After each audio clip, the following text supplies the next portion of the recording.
Baik, selamat pagi semuanya. Selamat pagi, Kak. Pagi.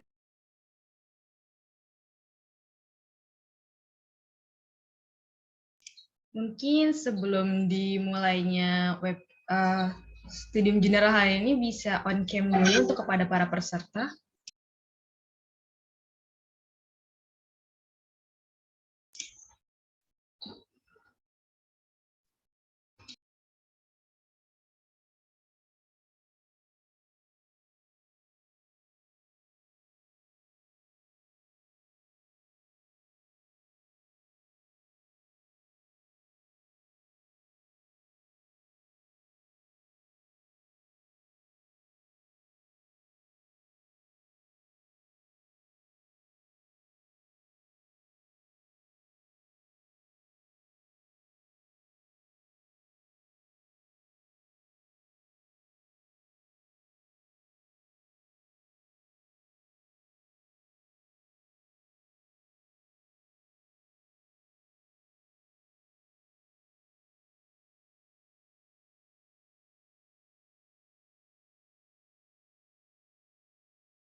Baik, untuk kepada para peserta yang belum on cam, diharapkan on cam karena kita akan melakukan sesi foto terlebih dahulu untuk kepada Bapak Amin serta Bapak Muhammad Amin sebagai terima kasih.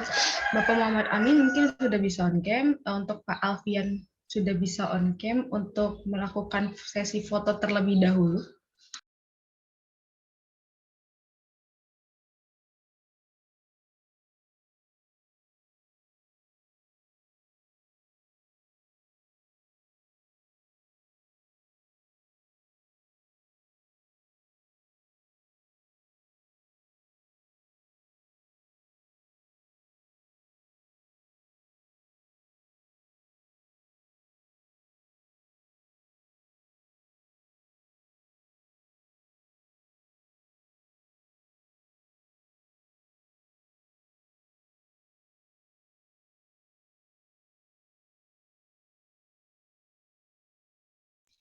Iya baik, untuk sesi foto akan dilakukan. Mungkin peserta ada yang mau pose dulu. Ya, jadi di sini ada 4 page. Jadi pertama adalah page 1. Ya, 1, 2, 3. Baik, selanjutnya untuk page 2. 1, 2, 3. Selanjutnya untuk page 3. 1, 2, 3. Baik. Terakhir untuk page 4, 1, 2, 3. Baik. Baik, untuk acara Studium Generalnya akan dimulai.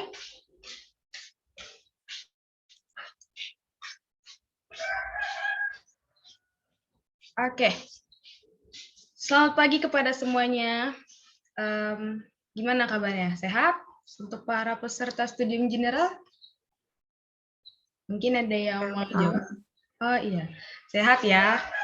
Nah, semangat kan untuk mengikuti Studium General hari ini? Semangat dong ya. Iya, bagus, semangat. Nah, untuk Studium General hari ini itu mengangkat tema mengenai teknik presentasi efektif dan menarik. Nah, seperti yang kita tahu di zaman yang seperti sekarang ini, banyak banget nih hal-hal yang harus kita lakukan dengan menggunakan presentasi. Salah satunya ada di kelas. Nah, di kelas kalian pasti sering banget disuruh untuk presentasi oleh dosen-dosennya mengenai materi pelajaran yang kalian pelajari. Nah, mungkin ada beberapa orang yang presentasi asal presentasi aja, tanpa tahu gimana sih presentasi yang efektif dan menarik yang bisa menarik audiens nih untuk presentasinya. Karena kalau misalkan sekedar presentasi dan monoton, mungkin audiens pun nggak akan tertarik dan ilmu ataupun hal yang kalian sampaikan mungkin tidak tersampaikan. Nah, untuk itu hari ini kita akan membahas itu. Namun sebelumnya ada sambutan dulu nih dari Sesprodi Teknik Lingkungan yaitu Bapak Alfian Zulfi. Untuk Bapak Alfian Zulfi dipersilahkan. Oke, terima kasih Putri. Assalamualaikum warahmatullahi wabarakatuh. Assalamualaikum warahmatullahi wabarakatuh. Waalaikumsalam warahmatullahi wabarakatuh. Tadi pun. Ya pun. Selamat pagi rekan-rekan mahasiswa sekalian yang telah berkesempatan untuk hadir pada acara studi general prodi kita hari ini. Terima kasih juga kepada Bapak Pemateri, Bapak Muhammad Amin ST, MN, PhD kandidat, yang telah bersedia meluangkan waktunya dan juga bersedia untuk berbagi ilmunya pada kita semua. Ya, terlebih terkait dengan tema SG kita hari ini, ya seperti disampaikan oleh Putri tadi, terkait dengan teknik presentasi yang efektif. Ya, tentunya kita sebagai seorang calon sarjana, ya, apalagi kita adalah teknik nantinya kita akan menjadi seorang engineer gitu. Nah, kepintaran kita bukan hanya dari apa yang tercantum dalam transkrip atau ijazah kita gitu, tetapi ada soft skill kita yang menjadi pembuktian bahwasanya kita telah melewati fase sarjana gitu, pendidikan sarjana. Salah satunya adalah dalam hal kita menyampaikan informasi menyampaikan ide pendapat kita gitu, baik itu secara tertulis ataupun secara lisan. Nah, untuk yang tertulis rekan-rekan sudah belajar, sudah mengikuti SG yang sebelumnya, bagaimana menulis laporan yang baik gitu kan ya, laporan ilmiah segala macam, terutama untuk laporan tugas akhir gitu. Nah, hari ini rekan-rekan sangat beruntung ya, kita kedatangan salah seorang ya saya kenal Pak Amin ini ya, salah seorang yang sangat pintar dalam berkomunikasi dan juga dalam ya bidang keilmuan yang utamanya gitu ya. Nah, jadi sungguh tepat kita mengundang beliau dan kita sangat berterima kasih beliau bersedia hadir pada acara hari ini. Jadi rekan-rekan pada hari ini silakan menggali ilmu yang banyak terkait dengan teknik presentasi. Silakan tanyakan apa saja gitu ya kepada Pak Amin. Kalau mau tanya tentang studi keluar juga S3 ke Jepang gimana caranya, silakan gitu. Nah, banyak sekali yang bisa rekan-rekan pelajari dari beliau gitu ya. Jangan hanya sekedar mendengar, sekadar hadir aja gitu. Sangat disayangkan kalau kesempatan ini tidak rekan-rekan manfaatkan. Apalagi juga rekan-rekan kan ke depannya, terutama yang ambil TA, itu akan ada ya minimal 3 kali seminar presentasi nantinya gitu kan, ketika proposal, ketika seminar hasil ataupun maupun ketika sidang. Nah, apalagi nanti ketika sudah tamat nantinya gitu ya, di dunia kerja nanti bukan tidak mungkin rekan-rekan akan menjadi orang yang mempresentasikan ide dari rekan-rekan gitu nantinya di tempat kerjanya. Baik, mungkin itu saja sedikit sambutan. Mudah-mudahan acara ini bisa membawa manfaat kepada kita semua. Semoga bisa acara ini berjalan lancar dan yang membawa kebaikan bagi kita. Sekian dari saya. Terima kasih. Assalamualaikum warahmatullahi wabarakatuh. Baik, waalaikumsalam warahmatullahi wabarakatuh. Terima kasih kepada Bapak Alfian Zulfi atas sambutannya. Baik, kita langsung masuk ke materi mungkin ya. Untuk materi hari ini mengenai teknik presentasi yang menarik, efektif dan menarik. Nah, sebelum kita nyampe ke materi, bisa mungkin ya untuk menyapa kepada pemateri kita pada hari ini. Ya, selamat pagi Bapak Muhammad Amin Nastion ya untuk pemateri hari ini. Gimana Pak? Ya, Alhamdulillah baik Putri. Selamat pagi teman-teman semuanya. Selamat pagi Pak Alfian. Eh, sehat ya? Alhamdulillah di sini sehat dan cuaca udah semakin dingin. Iya ya, di Jepang sudah mau masuk musim gugur ya Pak? Sudah kembali mau ke musim. Iya, Iya. betul sekali. Jadi cuacanya udah mulai dingin gitu. Iya. Kemarin beberapa hari yang lalu saya dengar di Jepang sempat gempa ya Pak ya. Bagaimana kondisinya? Ya, kebetulan tuh hari apa tuh ya? Minggu lalu sepertinya ya. Minggu lalu itu hari apa? Pokoknya itu bukan di kota dekat saya tinggal gitu.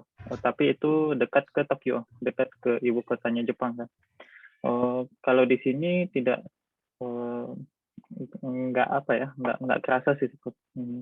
Jadi tidak, alhamdulillah aman-aman saja gitu. Ya, alhamdulillah ya Pak. Ya baik, sebelum Bapak ini memaparkan materinya, boleh saya perkenalkan terlebih dahulu melalui CV-nya? Thank you, Fud. Silahkan, Fud. Iya baik. Kepada semuanya saya izin untuk share screen.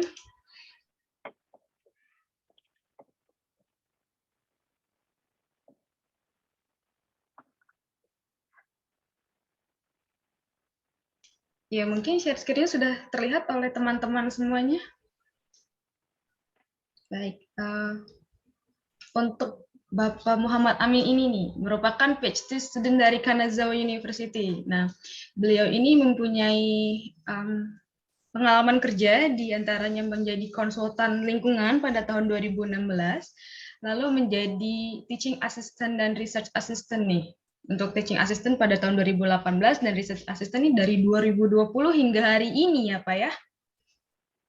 Iya.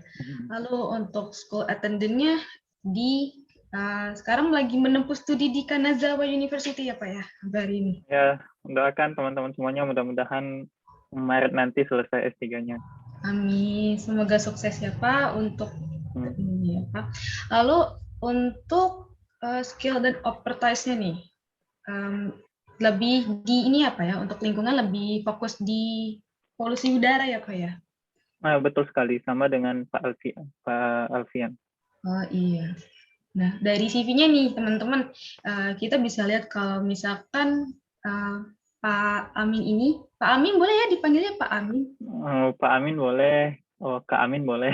Oh, Pokoknya Bapak, karena iya, Bapak atau kakak Pak? Saya manggilnya. kakak aja boleh aja sih. Nggak apa-apa, Kakak jadi ya. kita. Biar lebih akrab gitu ya. Ya. Iya. Baik, untuk kami ini sudah menulis beberapa buku nih, kayak misalkan pertama ada menanam pohon impian, mengejar matahari terbit, ada Ishikawa ini ceritaku, ada Didaktika Indonesia dari langit ke bumi, dan Notes from Japan berjuanglah, kamu pasti bisa. Terus founder Sekolah Mimpi Sumatera Barat dan Tabihita Project. Nah, untuk founder ini bisa diceritain nggak sih, Pak, untuk apa sih dilakukan gitu? Oke, mungkin saya lebih cerita ke yang Tabihita Project ya. Kalau Tabihita Project ini tuh sekarang itu cabangnya itu ada di 16 provinsi, Bud. Jadi kita tuh fokusnya di situ adalah berbagi kepada masyarakat gitu. Terus juga ke anak-anak muda gitu di daerah-daerah terpencil gitu. Kita di sana memberikan motivasi dan juga melakukan pengabdian masyarakat. Dan juga sesama kita itu kita juga saling apa ya, memberikan motivasi gitu. Jadi di situ bukan hanya kita ingin memperkaya anak-anak muda di masyarakatnya gitu, tapi kita juga bagaimana cara kita untuk meningkatkan kualitas diri, skill kita gitu.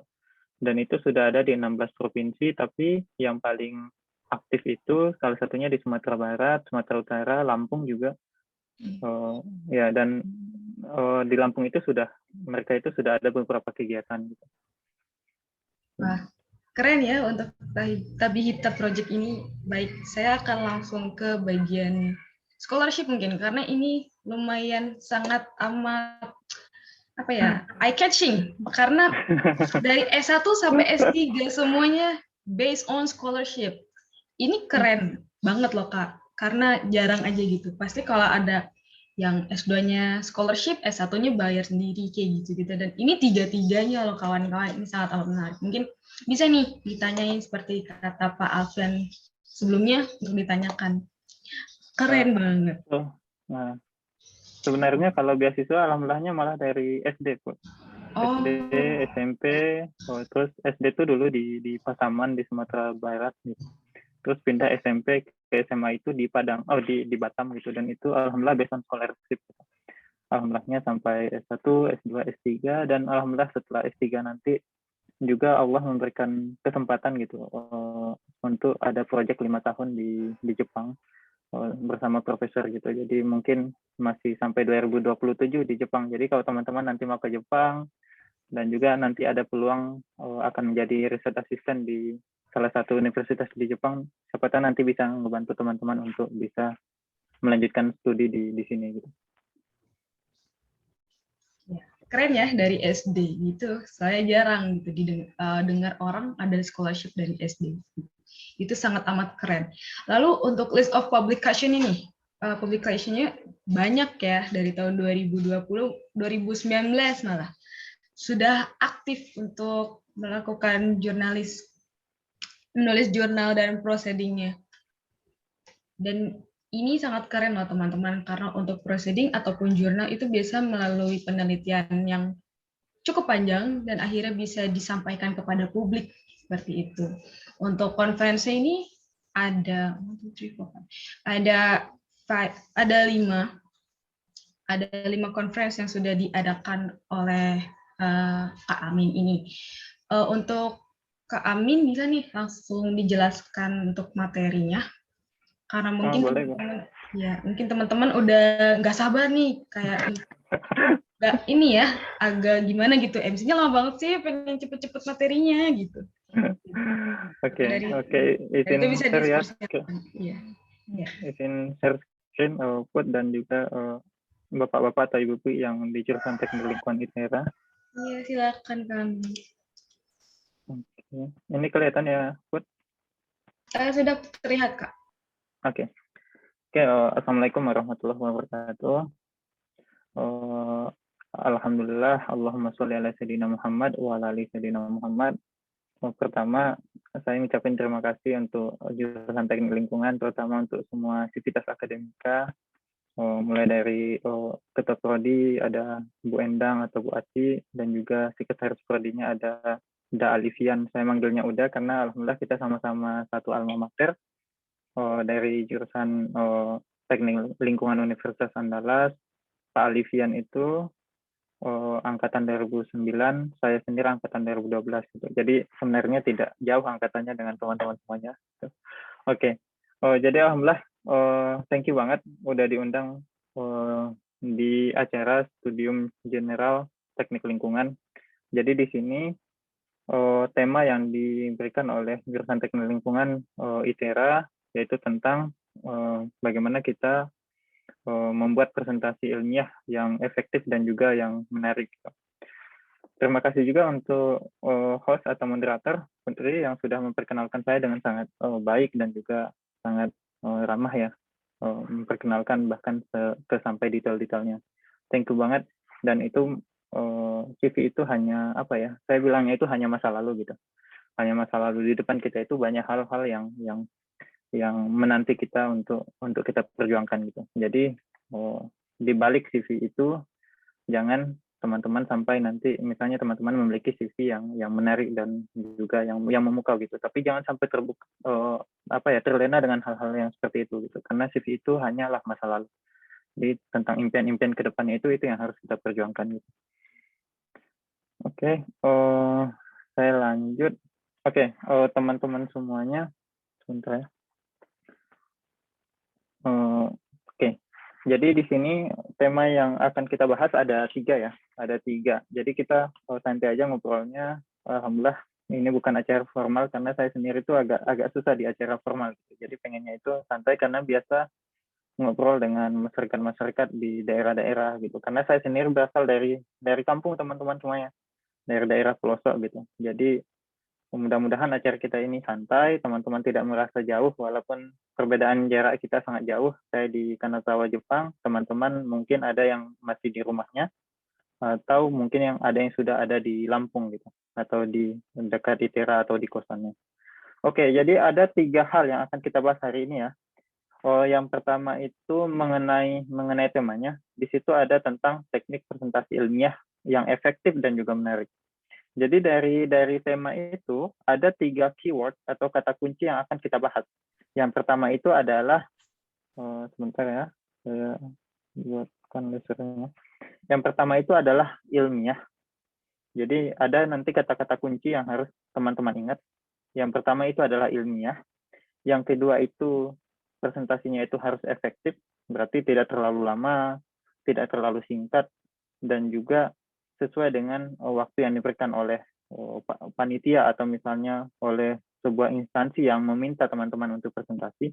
Yang ketiga itu presentasinya itu menarik atau mudah diingat, atau orang yang mendengarkan itu memahami apa yang teman-teman sampaikan gitu. Sehingga setelah selesai presentasi tidak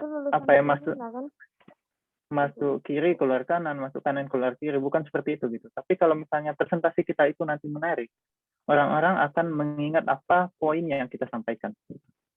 Jadi ini kata kuncinya. Ilmiah, efektif, dan juga menarik. Oke. Nah, apa sih sebenarnya presentasi itu? Oke. Sebentar.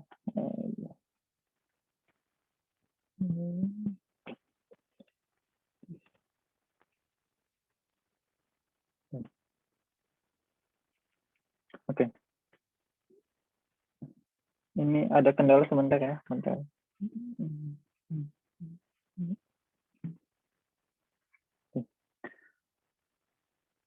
Nah, apa sih sebenarnya presentasi itu gitu? Jadi kalau kita berbicara tentang presentasi, mungkin bahasanya itu apa ya? Tidak banyak familiar gitu, atau misalnya tidak terlalu kita jiwai gitu.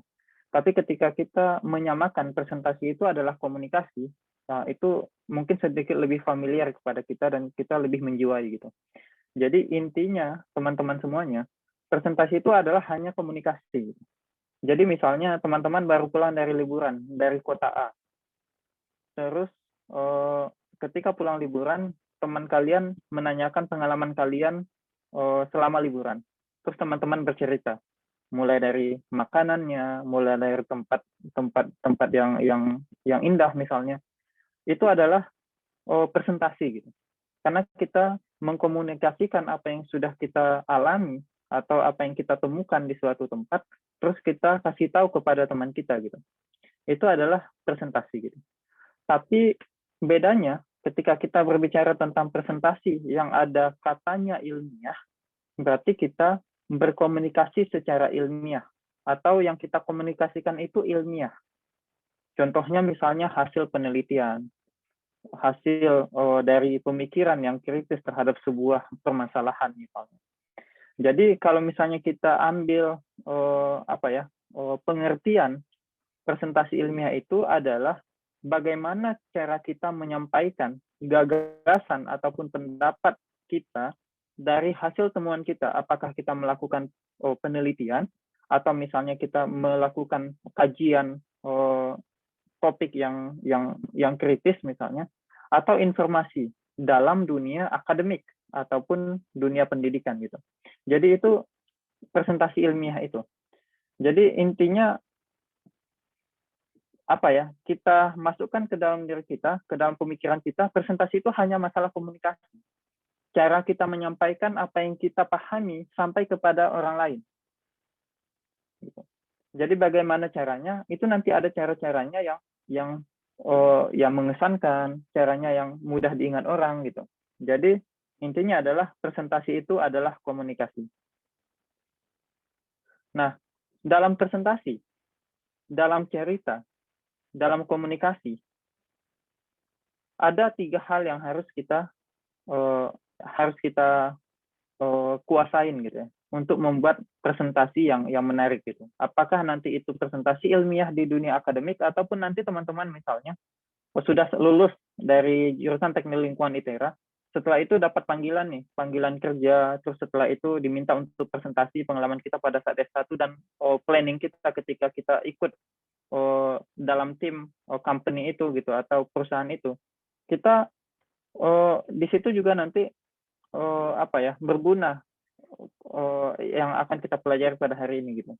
Jadi ketika kita ingin berpresentasi, ada 3 hal yang harus kita kuasain yaitu. Kita harus memiliki konten yang kuat atau konten yang baik atau isi yang baik yang akan kita sampaikan. Yang kedua itu ketika kita menyampaikannya karena kita presentasi tentu ada medianya. Yang umum adalah medianya itu adalah PowerPoint misalnya. Kita harus mendesainnya itu sebaik mungkin.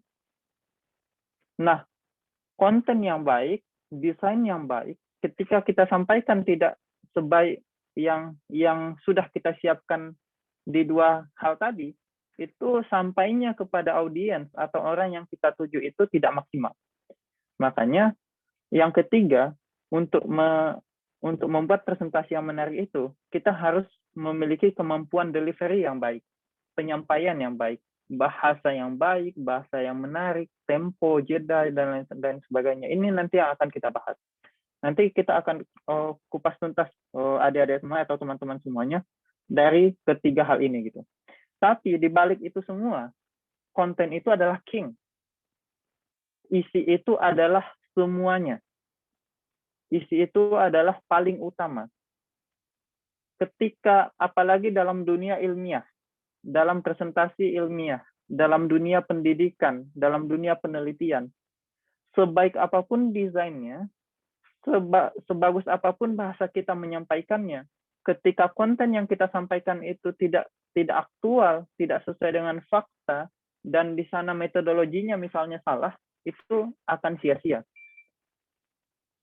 Jadi, teman-teman semuanya, ingat ada 3 hal yang harus kita kuasai untuk membuat atau untuk menyampaikan presentasi yang efektif dan menarik, yaitu konten yang baik, desain yang baik, dan penyampaian yang baik. Tapi di atas semua itu, konten adalah king. Jadi ini harus menjadi kata kunci. Nah, kita bahas satu-satu bagaimana membuat konten yang baik untuk presentasi ilmiah.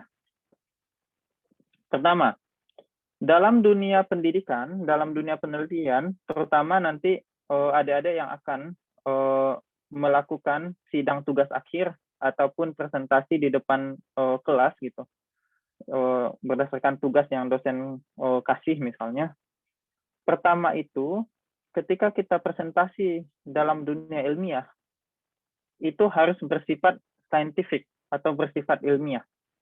Nah, bersifat ilmiah itu maksudnya bagaimana gitu. Jadi metodologinya misalnya benar, background-nya itu menarik gitu, dan metode yang kita berikan itu adalah benar, rumus yang kita gunakan itu juga benar gitu. Dan intinya di sini adalah bersifat data fakta gitu, dan itu bersifat ilmiah. Misalnya gini, saya pernah mengikuti sekitar mungkin 2 bulan yang lalu gitu, ada salah satu presentasi, ini bahkan presentasi seorang master student gitu, master student di Universitas A. Kebetulan saya diundang untuk menjadi audiens di saat itu gitu, karena kebetulan topiknya itu berkaitan dengan penelitian saya, ada kaitannya dengan penelitian yang saya lakukan di Jepang. Nah, ketika si orang itu menyampaikan hasil temuannya atau hasil tesisnya gitu dalam sebuah presentasi, itu tidak ada beberapa hal yang tidak ilmiah. Karena apa? Misalnya gini, dia menyampaikan bahwa misalnya ini berbicara tentang polusi udara. Polusi udara di lokasi ini diakibatkan karena ini, gitu. Atau mungkin diakibatkan karena ini. Padahal dia tidak melihat tidak mensupport data-data yang mendukung penemuannya itu. Hanya misalnya karena di sana misalnya ada industri misalnya, atau di sana hanya ada misalnya jalan raya, dia mengatakan bahwa kemungkinan berasal dari jalan raya ini. Tapi dia tidak menyampaikan sumber polusi udara dari jalan raya ini karena kita mendapatkan ada misalnya komposisi kimia yang berkaitan dengan emisi dari kendaraan bermotor gitu. Jadi tidak ada penghubungnya antara jalan raya dan hasil yang dia dapatkan gitu. Jadi itu menurut saya tidak saintifik juga gitu. Jadi teman-teman semuanya ketika nanti presentasi misalnya di depan kelas misalnya, atau presentasi pada saat tugas akhir misalnya, ketika teman-teman sudah melakukan penelitian gitu. Nah, hasil penelitian teman-teman itu cari literatur sebanyak mungkin yang bisa mensupport hasil penelitian teman-teman. Sehingga ketika teman-teman ingin menyimpulkan bahwa kejadian A disebabkan karena A, maka A ini bisa disupport oleh penelitian-penelitian sebelumnya yang dilakukan oleh peneliti-peneliti sebelumnya gitu. Dan itu lebih saintifik gitu. Jadi presentasi ilmiah ketika kita ingin membuat konten yang baik itu harus bersifat saintifik. Yang kedua, untuk membuat konten kita menarik atau agar konten kita itu menarik, kita harus tahu audiens kita itu siapa gitu. Jadi kita melakukan penelitian. Misalnya teman-teman pada saat sekarang itu yang di tahun 3 atau tahun keempat gitu ya di universitas, sekarang mungkin sudah start untuk melakukan penelitian atau misalnya menulis skripsi atau tugas akhir gitu. Nanti berarti nanti hasil penelitiannya akan disampaikan kepada dosen penguji.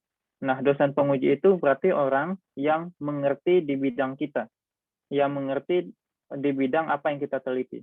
Berarti kalau misalnya seperti itu, kita nanti bisa menyampaikan misalnya istilah-istilah yang berhubungan dengan penelitian kita. Mungkin secara detail juga bisa gitu. Tapi ketika misalnya teman-teman misalnya hasil penelitiannya itu akan disampaikan kepada masyarakat, maka itu tidak bisa digunakan istilah-istilah yang detail di jurusan kita. Misalnya ambil contoh di polusi udara. Polusi udara ada istilahnya misalnya PM10 atau partikulat matter yang ukurannya lebih kecil di bawah 10 mikrometer gitu. Nah, kalau misalnya kita sampaikan itu partikulat matter seperti ini istilahnya kepada masyarakat, ketika kita ingin menyampaikan bahaya PM10 itu kepada masyarakat, itu mereka tidak akan dapat esensinya gitu. Tapi ketika kita bilang, Bapak Ibu semuanya, tahu nggak kalau misalnya PM atau misalnya partikel itu yang ukurannya lebih kecil dari 10 mikrometer itu sangat berbahaya bagi kesehatan. Contohnya ini ada sehelai rambut misalnya. Sehelai rambut ini itu ukurannya itu sekitar 70 mikrometer. Nah, kalau ukuran 10 mikrometer itu rambut ini dibagi 7. Nah, kecil kan Bapak Ibu gitu. Dan itulah yang nanti ketika kita hirup, ketika misalnya kita memasak di dapur dengan kayu bakar misalnya, dan kita tidak menggunakan ventilasi, nah partikel-partikel itu akan masuk ke dalam paru-paru Bapak Ibu semua, dan itu sangat berbahaya gitu. Nah, itu bahasa-bahasa yang berbeda. Ketika audiens kita itu berbeda, kita akan menggunakan bahasa yang berbeda. Itu makanya ada istilah disertasi seorang dokter itu. Dia berhasil membuat disertasinya itu ketika dia bisa menyampaikan hasil penelitiannya yang rumit itu kepada anak-anak SD. Jadi itu keberhasilan seorang dokter menurut ada beberapa istilah gitu yang saya baca gitu. Menurut beberapa pendapat gitu. Karena itu tadi, bagaimana cara kita menyampaikan bahwa penelitian kita itu sangat berguna, sangat bermanfaat, dan orang yang mendengarkannya itu mengerti gitu. Jadi ada bahasa umum, ada bahasa akademis yang bisa kita sampaikan. Itu kita harus pilih-pilih. Gitu. Nah, kuncinya itu kita harus tahu audiens kita itu siapa. Yang ketiga, kita harus up to date, harus update. Jadi ketika kita ingin membuat konten yang baik, kita harus sering membaca. Kita harus sering membaca tentang literatur terupdate yang berkaitan dengan penelitian kita itu. Misalnya gini, jangan sampai misalnya kita membaca literatur misalnya yang tahun 80-an, tahun 90-an, yang masih mengatakan bahwa misalnya polusi udara yang berkaitan dengan ini diakibatkan oleh ini dan lain sebagainya gitu. Atau misalnya polusi udara di Lampung misalnya banyak mengandung timbal karena misalnya bensin yang digunakan atau yang digunakan itu masih menggunakan timbal gitu. Padahal menurut peraturan pemerintah kita itu sudah bebas timbal misalnya. Berarti itu kan tidak make sense kan. Dan jadi maksudnya itu adalah ketika kita ingin membuat konten yang baik, jangan sampai data-data yang kita sampaikan itu tidak up to date. Kita harus menyampaikannya yang terbaru gitu. Sehingga kalau misalnya nanti teman-teman ya, kalau misalnya ada mudah-mudahan yang melanjutkan ke jenjang S2 dan S3 gitu, ketika kita menulis paper dan kita ingin mempublish gitu ya, itu kan nanti akan direview oleh beberapa reviewer. Biasanya yang mereka cek pertama kali itu adalah apakah literatur yang kita gunakan itu up to date atau tidak. Nah, sama dengan hal ketika kita presentasi. Ketika kita presentasi, misalnya sekarang misalnya ya, presentasi tentang polusi udara. Kita presentasi bahwa polusi udara di lokasi A belum melebihi baku mutu yang ditetapkan oleh Indonesia gitu. Padahal si yang mempresentasikan itu masih menggunakan peraturan yang lama misalnya tahun 99. Padahal ada peraturan terbaru di tahun 2021 misalnya atau tahun 2020 misalnya. Nah, ini harus up to date. Jadi ketika kita ingin membuat konten yang baik, pertama itu harus saintifik, kita harus tahu audiens kita sehingga kita tahu bahasa yang akan kita gunakan yang bahasa yang seperti apa.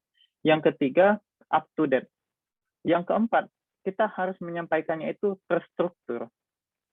Jadi harus jelas motivasi kita melakukan penelitian itu apa, isinya apa, dan penutupnya apa.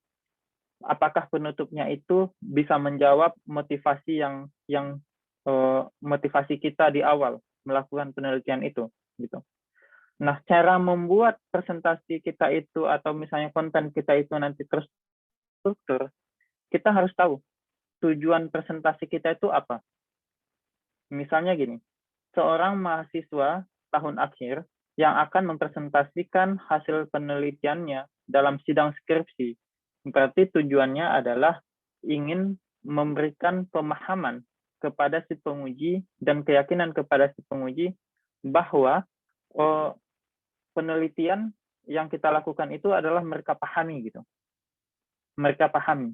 Beda misalnya nanti ketika teman-teman bekerja di sebuah company atau di sebuah perusahaan yang menjual jasa misalnya, ketika teman-teman presentasi, berarti bukan hanya tujuannya itu membuat si audiensnya itu yakin dan paham terhadap apa yang kalian sampaikan, tapi juga nanti ada aksi.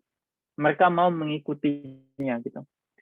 Sama misalnya kita presentasi tentang apa ya? Tentang bahaya polusi udara atau tentang pentingnya membuang sampah pada tempatnya kepada masyarakat.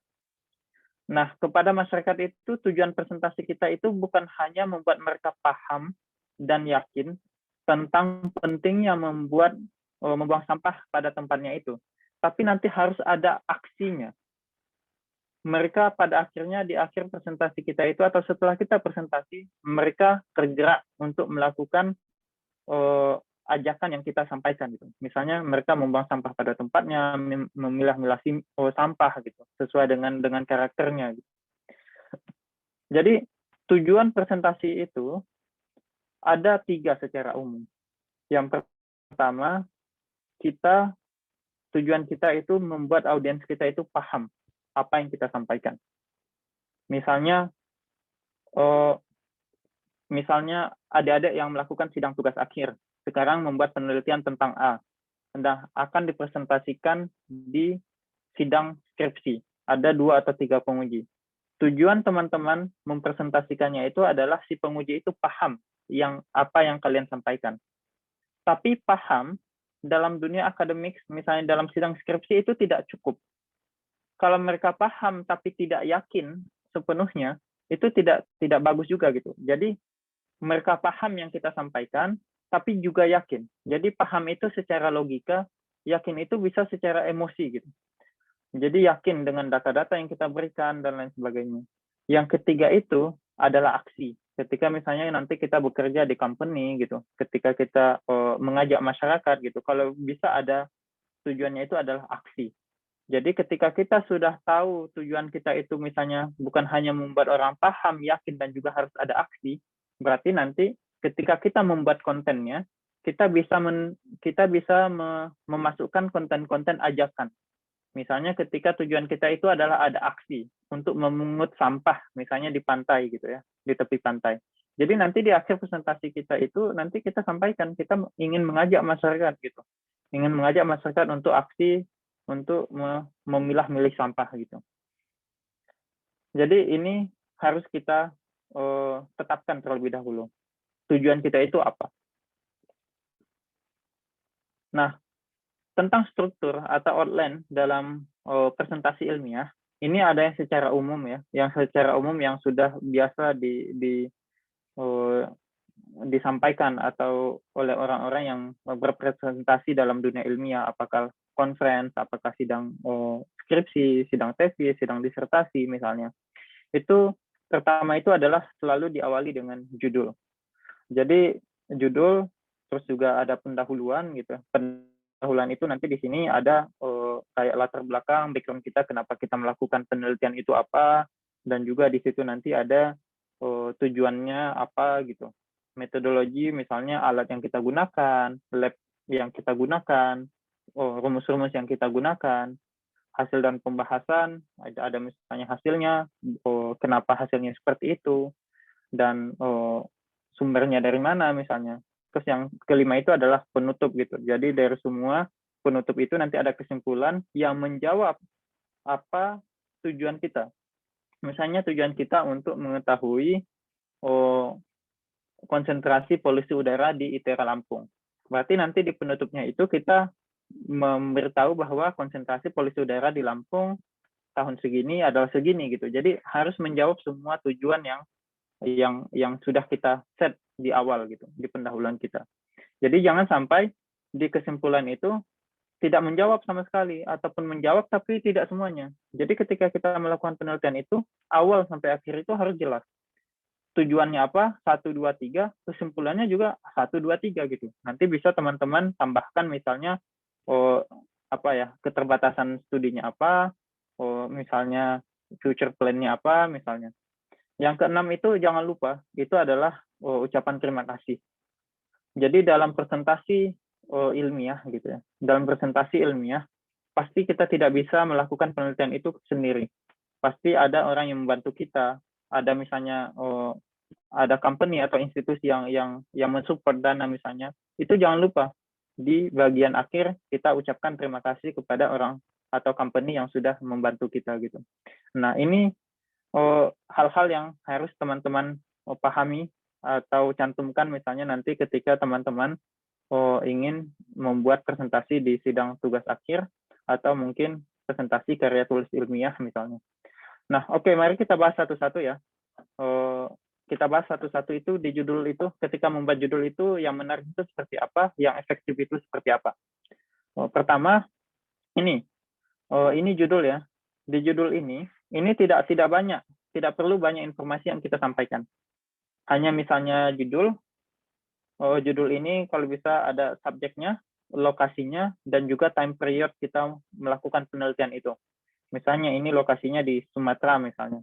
Yang kita lakukan misalnya investigasi tentang partikel misalnya di Sumatera. Nah, terus kita juga di sini cantumkan nama kita, dan mungkin nanti nomor student ID kita, ID card kita, nomor induk mahasiswa kita. Terus jangan lupa nama pembimbing kita, dan juga afiliasi kita. Afiliasi misalnya ketika nanti teman-teman juga kalau presentasi di sebuah conference internasional atau conference nasional, kan kita di sana itu akan bertemu dengan peneliti-peneliti dari berbagai universitas, dari berbagai instansi gitu ya. Jadi jangan lupa cantumkan afiliasi kita. Terus juga gunakan logo yang related gitu. Misalnya seperti saya dari Kanazawa, berarti saya di sini cantumkan ada logo Kanazawa University gitu. Jadi jangan misalnya buat logo-logo yang macam-macam gitu. Nah, jadi intinya ini simple, efektif untuk sebuah judul, hanya judul yang judul penelitian, nama, profesor kita, afiliasi, dan logo yang related gitu. Nah, mudah-mudahan ini teman-teman bisa menjadi inspirasi gitu ya, yang efektif seperti apa. Nah, terus kita masuk ke pendahuluan. Nah, di pendahuluan itu biasanya itu berisi background. Nah, di background itu, di sini bagaimana cara kita menciptakan motivasi atau bahkan menciptakan pertanyaan gitu ya, pertanyaan atau rasa penasaran si audiens kita terkait hal yang akan kita temukan nanti di hasilnya gitu. Jadi di sini ada backgroundnya itu latar belakang kita melakukan penelitian itu tuh apa. Nah, background ini bisa nanti berdasarkan sebuah cerita atau berdasarkan sebuah data dan fakta yang belum terungkap misalnya. Nah, di sini bisa kita cantumkan gitu. Nah, kalau misalnya penelitian teman-teman ada kaitannya dengan hal-hal yang bersifat apa ya, misalnya bersifat kesehatan gitu, itu bagus dicantumkan. Misalnya teman-teman yang meneliti tentang polusi udara. Nah, kalau bisa ada kaitkan di background itu dengan kesehatan gitu. Karena hal-hal yang berkaitan dengan audiens, kan audiens kita tuh pasti manusia ya gitu, pasti orang gitu. Ketika background kita itu berkaitan dengan mereka itu akan lebih tertarik untuk mendengar presentasi kita dari awal sampai akhir. Jadi kita kalau ada kaitannya dengan kesehatan, kita hubungkan dengan kesehatan. Nah, terus yang kedua, di pendahuluan itu kita cantumkan itu adalah tujuan. Tujuan penelitian kita itu apa? Secara generalnya misalnya kita satu sentence gitu ya, satu kalimat. Nanti di sini detailnya. Detail tujuan kita gitu. Misalnya ini ada tujuannya ada 5. 1, 2, 3, 4, 5. Berarti nanti kesimpulannya harus ada 5. Jadi kalau misalnya tujuannya 5, kesimpulannya nanti di akhir harus ada 5. Nah, kalau teman-teman nanti yang misalnya melanjutkan pendidikan ke jenjang master atau PhD, ada novelty-nya atau ada kebaruannya. Yang kebaruannya ini maksudnya gini, misalnya penelitian teman-teman itu belum diteliti oleh orang-orang gitu, atau penelitian teman-teman itu nanti maksudnya dari literatur review yang teman-teman lakukan belum ada yang melakukannya gitu. Jadi ini bisa ditulis originality-nya itu apa, kebaruannya itu apa. Gitu. Jadi kalau misalnya ada. Jadi intinya di pendahuluan ini hanya ada 3 ya. Kita menciptakan motivasi kepada si audiens agar mau mendengarkan hasil yang akan kita sampaikan dan kesimpulan yang kita ambil dari penelitian yang kita lakukan. Yang kedua, gambaran umum penelitian kita itu nanti seperti apa. Yang ketiga, tujuannya apa. Hanya itu yang akan kita cantumkan di pendahuluan. Yang ketiga, metodologi. Metodologi ini kita bisa menggambar tentang studi desain kita itu seperti apa. Mulai dari literatur review, nanti kita akan ini dan sebagainya. Nanti di sini ada dapat data ini, data B, data C misalnya, dan kemudian konklusinya. Sehingga si audiens itu tahu awal atau diagram penelitian kita itu seperti apa.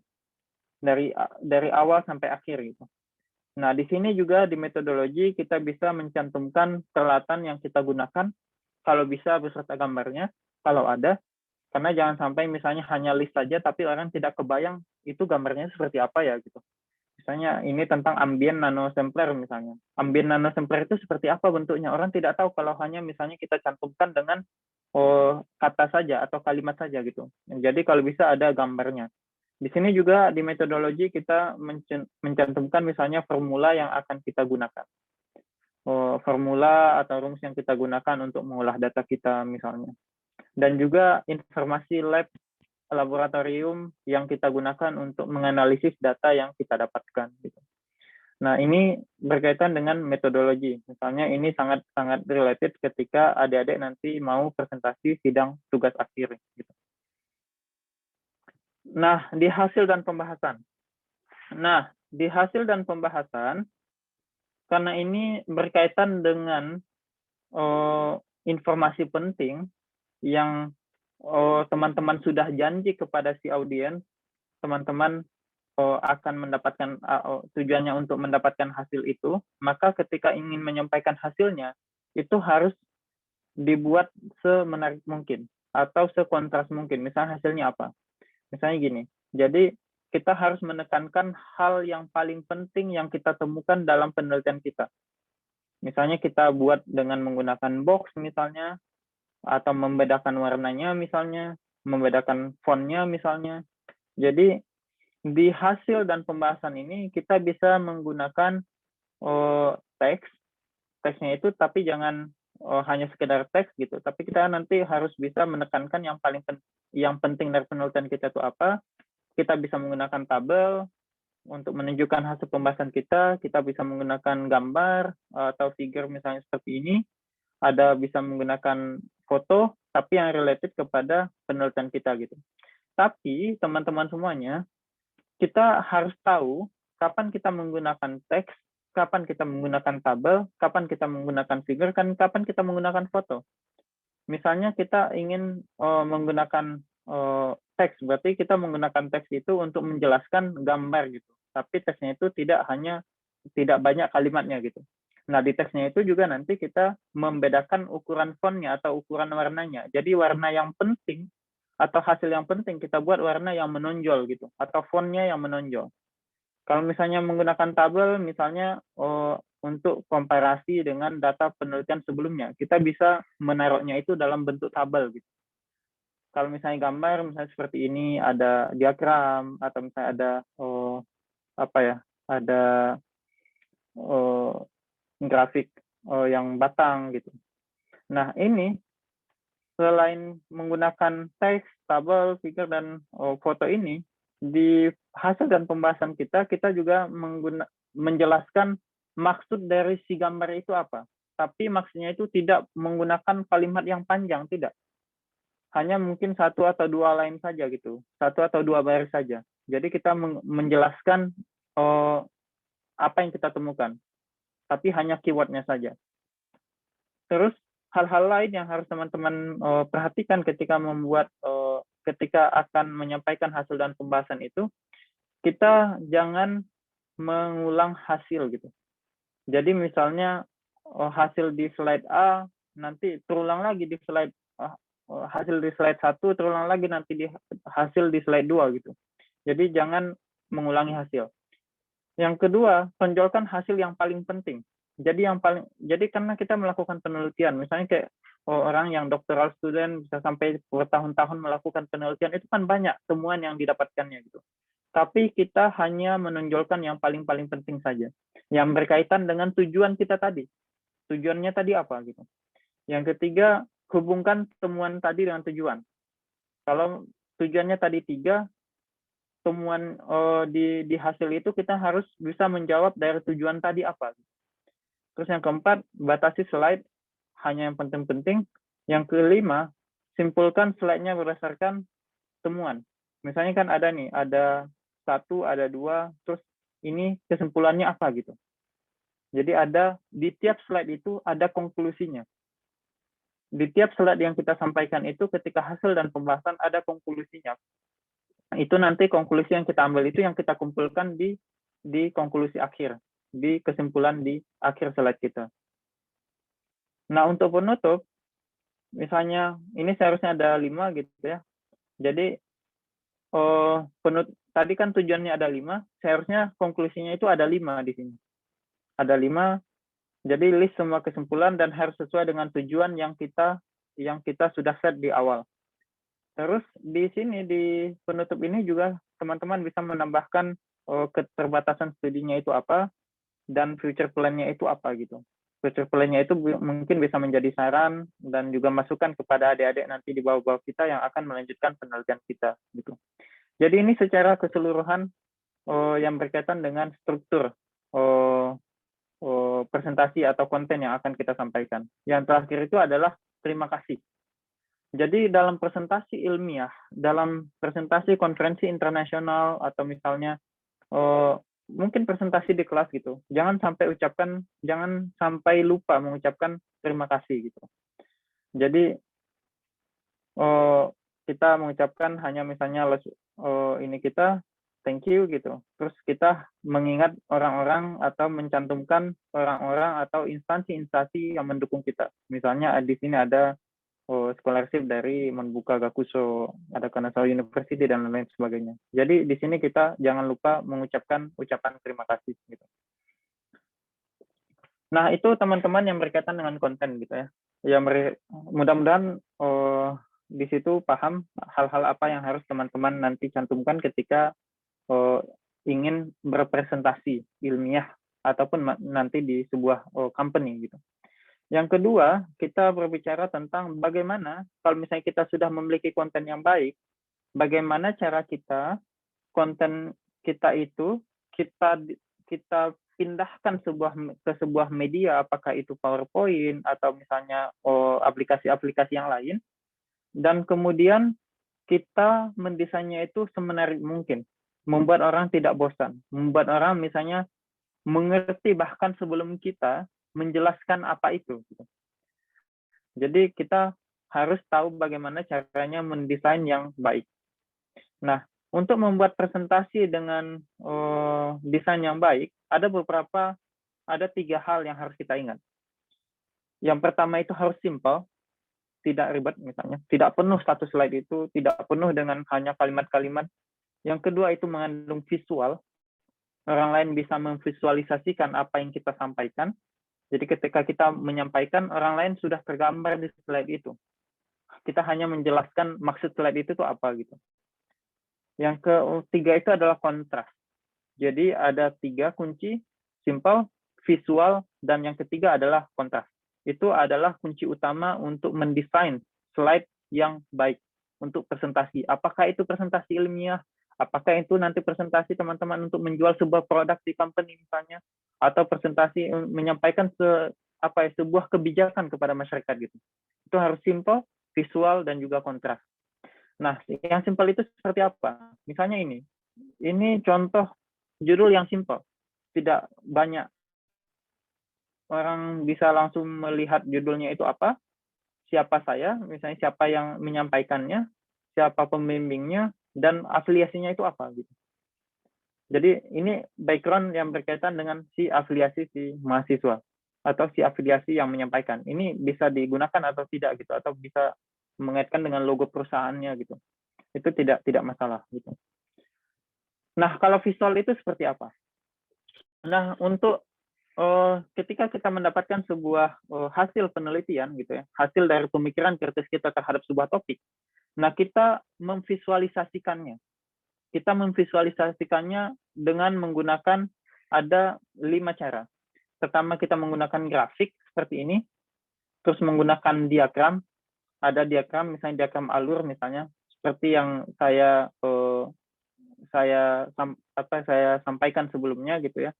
Ketika di metodologi kita teman-teman bisa membuat diagram gitu. Diagram alur kerjanya seperti apa. Yang ketiga itu misalnya menggunakan tabel, yang keempat menggunakan foto, yang kelima menggunakan caption dan unit. Nah, ini tips untuk membuat visual yang baik. Gitu. Misalnya, dan setiap misalnya grafik, diagram, tabel, dan foto, itu teman-teman harus tahu kapan menggunakannya. Misalnya grafik, paling cocok misalnya untuk menyampaikan sebuah perkembangan sebuah data misalnya. Misalnya pertumbuhan penduduk di kota A dari tahun 2010 sampai 2020 naik misalnya. Nah, naik itu kita bisa menyampaikannya itu dengan grafik misalnya dari sini sampai sini gitu. Jadi apakah misalnya naiknya itu dramatically naik misalnya, atau naiknya itu hanya misalnya pelan-pelan, atau misalnya langsung naik gitu. Seperti apa gitu. Nah, itu menggunakan grafik. Kalau diagram biasanya itu adalah sebuah proses. Misalnya teman-teman yang belajar tentang sistem penyediaan air minum gitu. Nah, sistem penyediaan air minum mulai dari produksi sampai ke konsumsi, sampai ke konsumen, sampai ke perumahan penduduk, itu kan ada alirnya. Atau misalnya pada saat pengolahan, misalnya dari proses pemilahan, terus ada nanti sedimentasi dan lain-lain sebagainya, itu kan ada prosesnya. Jadi itu bisa menggunakan diagram. Jadi teman-teman harus tahu, harus pintar-pintar kapan menggunakan diagram, kapan menggunakan grafik. Kalau menggunakan tabel, misalnya seperti yang pernah saya bilang, itu ketika kita misalnya membandingkan ada 2 data. atau membandingkan data kita dengan data sebelumnya yang diteliti oleh orang. Misalnya penelitian saya di Lampung tahun 2010 atau tahun 2020, saya mendapatkan konsentrasi PM10 20 mikrometer 20 mikrogram per meter kubik misalnya. Nah, penelitian sebelumnya di tahun 2010 ada misalnya si A mendapatkan hasil 40 mikrogram per meter kubik. Jadi kita buat itu di tabel gitu. Jadi ini penelitian kita, terus ada penelitian orang lain atau penelitian partikel yang sama tapi di kota yang berbeda, siapa penelitinya dan lain sebagainya. Jadi kita buatkan di tabel. Jadi itu jelas.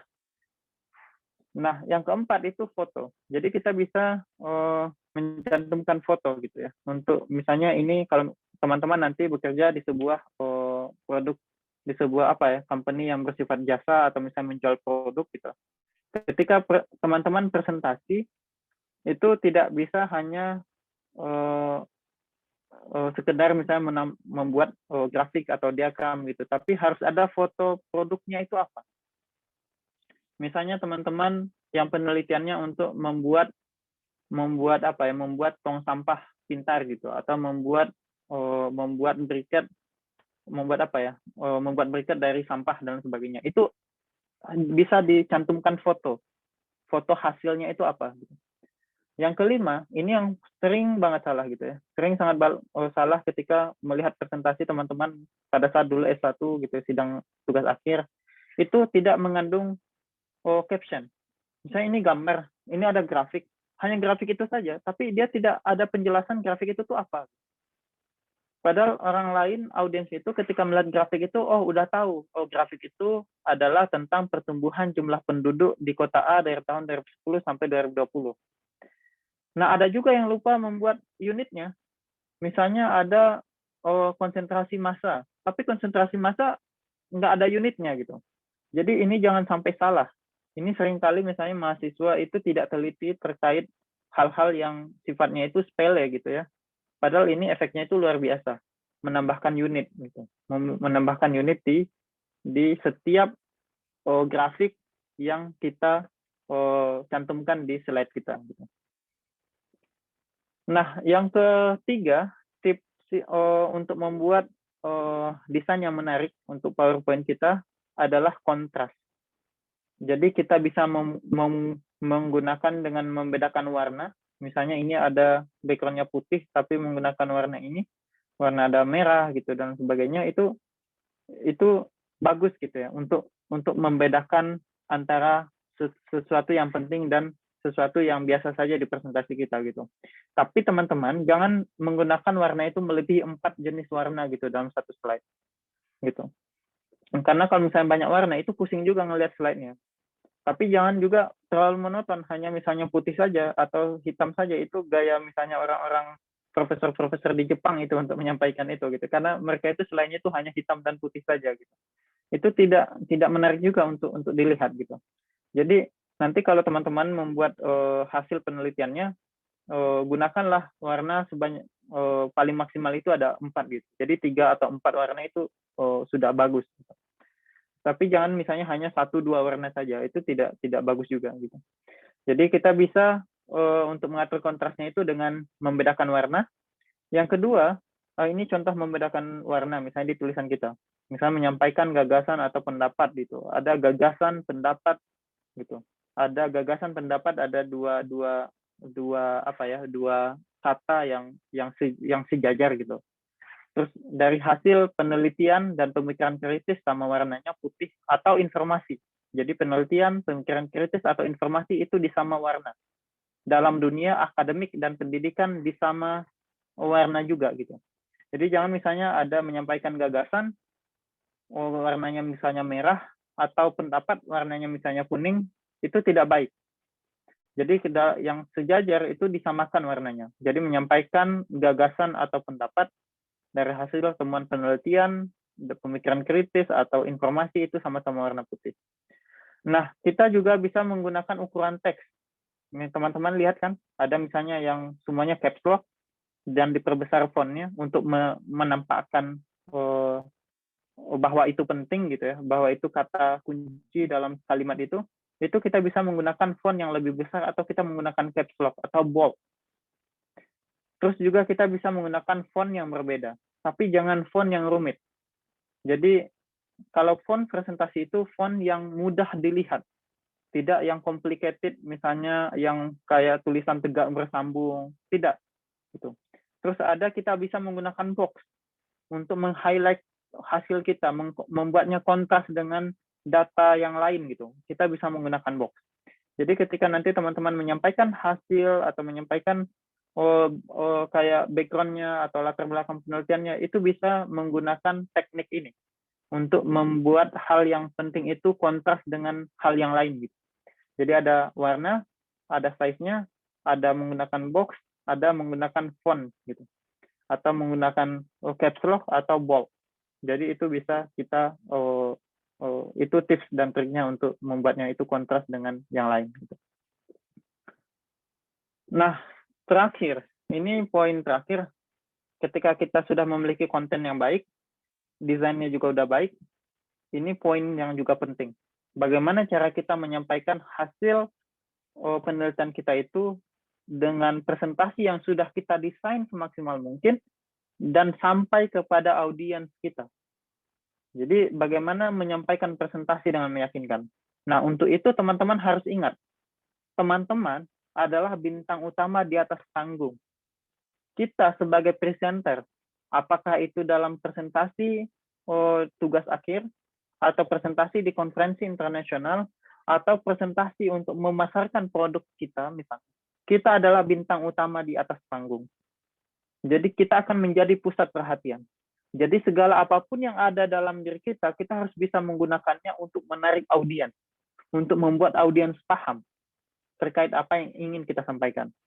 Nah, ada 4 hal berkaitan dengan bagaimana cara kita mendelivery presentasi itu dengan baik. Pertama itu adalah opening-nya. Opening itu adalah kunci. Ketika orang lain sudah tidak tertarik dengan opening kita, maka mereka akan meninggalkan pidato kita. Ketika misalnya seorang dosen, pembukaannya saja misalnya udah membuat kita ngantuk, pasti selebihnya kita akan mengantuk saja gitu. Kita tidak penasaran apa yang akan dia sampaikan setelahnya. Jadi untuk membuat opening yang baik, kita bisa memulainya dengan sebuah cerita, sebuah pertanyaan, atau kita di situ mencantumkan tujuan kita dan juga fakta dan data gitu. Saya pernah tahun 2017 kalau tidak salah, pertama kali saya ke Jepang pada saat saya melanjutkan S2 di lab. Itu pertama kali saya presentasi di depan semua teman-teman di laboratorium. Itu udah include tuh anak S1, S2, dan S3. Karena di Jepang itu kayak sistemnya itu kita berdasarkan laboratorium. Ada 2 profesor misalnya, di sana nanti ada S3, S2, dan S1, ada misalnya 15-20 mahasiswa dalam satu lab itu, dan kita tiap minggu itu ada presentasi, ada project report, dan lain sebagainya. Nah, di situ pertama kali saya datang ke lab itu. Dan pertama kali orang Indonesia di lab itu. Pertama kali orang Muslim di lab itu. Kebanyakan dari Thailand, dari Kamboja, dari ada Timur Tengah, dan ada bukan Timur Tengah, ada misalnya Eropa dan sebagainya gitu di lab itu. Nah, saya pertama kali di situ. Nah, ketika itu saya ketika giliran untuk presentasi perkenalan dan juga apa yang sudah kita lakukan di Indonesia pada saat itu, saya diminta di minggu itu untuk presentasi gitu. Jadi saya mengawali presentasi itu dengan sebuah pertanyaan. Pertanyaannya seperti ini, saya lupa, saya rencana mau menampilkan slide-nya gitu. Dan itu yang pada akhirnya saya tidak tahu apakah itu mulai awal saya sangat dekat dengan profesor saya gitu di sini dan bahkan sudah seperti orang tua saya. Saya membuat pertanyaan seperti ini. Apa yang kalian pikirkan ketika melihat saya? Itu saya membuka presentasi pada saat membuka pertama kali saya berkomunikasi dengan teman-teman lab saya, presentasi pertama kali di depan profesor saya. Jadi apa yang kalian pikirkan ketika melihat saya? Apakah saya seorang yang radikal gitu ya? Karena pada saat itu masih ada hubungannya dengan teroris dan lain sebagainya. Apakah saya ini seorang teroris?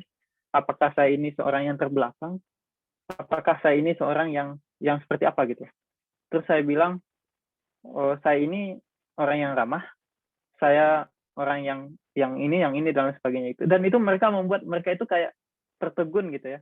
Ketika saya bertanya, terus saya membuat kayak apa ya, membuat fakta yang tidak berdasarkan saya, tapi itu sebuah pemahaman yang sudah umum di pemikiran mereka terhadap seorang Muslim gitu pada saat itu. Jadi itu sampai membuat mereka itu tertegun gitu di presentasi itu. Dan setelah presentasi itu saya merasa hubungan saya dengan profesor saya itu sangat sangat dekat dan sampai saat ini gitu. Jadi dan juga saya juga ada pernah pengalaman membuka presentasi dengan sebuah story. Jadi ini tentang polusi udara di kampung saya, di mana di kampung saya itu hampir 80-90% penyebab kematian itu karena pernapasan, karena sakit paru-paru. Karena di kampung saya itu masih menggunakan kayu bakar. Tapi yang digunakan orang, yang penyebabnya itu yang selalu menjadi pemikiran orang bahwa penyebabnya itu bukan karena sakit, tapi karena diguna-guna. Karena misalnya ada batuk yang tidak sembuh-sembuh dan lain sebagainya. Dan pemikiran orang awam di masyarakat saya itu hanya seperti itu. Tapi saya pernah presentasi di depan seorang pengusaha dari Silicon Valley Amerika gitu ya, seorang pengusaha di bidang teknologi air pollution. Jadi saya bercerita tentang itu.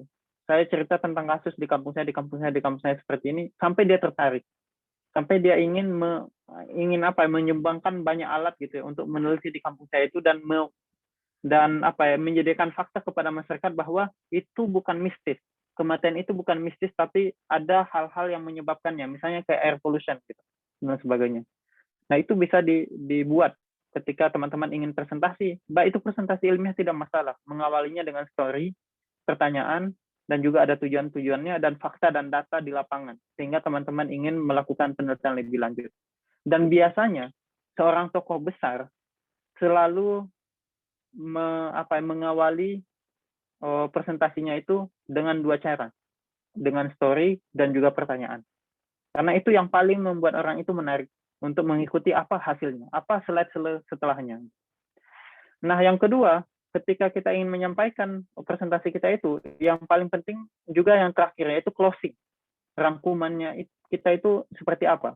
Tujuannya itu ketika kita menyampaikan, berarti rangkumannya itu sesuai dengan tujuan di awal kita. Kita bisa mengakhirinya dengan simpulan-simpulan, poin-poin tadi sesuai tujuan. Yang kedua bisa dengan kutipan misalnya tentang pentingnya menjaga lingkungan misalnya. Yang ketiga bisa kita mengajak untuk aksi, misalnya untuk membersihkan lingkungan gitu. Itu bisa kita cantumkan di closing kita gitu. Yang ketiga itu ada verbal gitu ya. Verbal ini yang berkaitan dengan kejelasan suara kita. Jadi ketika kita ingin berpresentasi gitu ya, kita itu artikulasinya itu harus jelas. Jangan sampai ada teman saya itu orang Cina gitu ya, orang Cina itu di lab gitu. Bahasa Jepangnya tidak terlalu bagus, bahasa Inggrisnya juga tidak terlalu bagus. Dan dia suaranya tuh pelan banget. Jadi ketika dia presentasi, itu kita tidak dapat apa-apa. Tidak dapat sama sekali apa yang disampaikannya itu tuh apa kita tidak tahu. Mungkin hanya orang yang dekat dia yang tahu gitu. Itu tidak bagus. Jadi ketika teman-teman ingin nanti presentasi di sidang tugas akhir atau di depan kelas, teman-teman harus memastikan bahwa suara teman-teman itu terdengar jelas dari sampai ke belakang. Nah, sekarang kan kita bisa menggunakan mikrofon misalnya ya, kalau di konferensi gitu. Nah, terus yang kedua, kita harus memiliki tempo dan juga jeda gitu ya.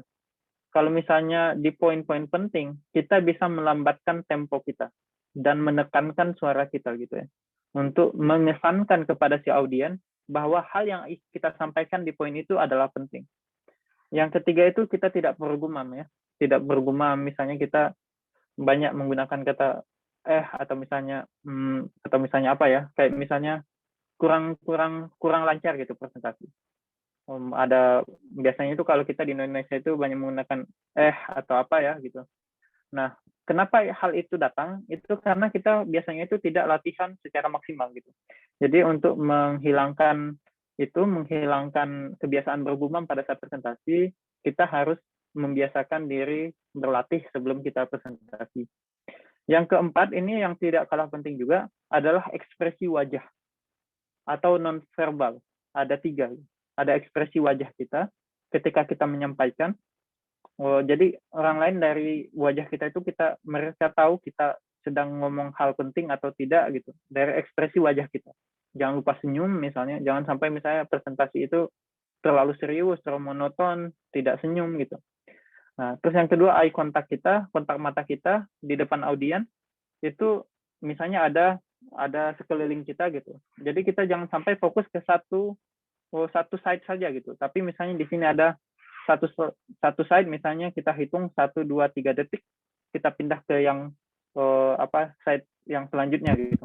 Jangan sampai fokus ke hanya satu side saja gitu. Itu akan membuat si audiens itu merasa, oh kenapa si presenter itu hanya melihat saya saja gitu, apakah ada saya salahnya atau gimana gitu ya.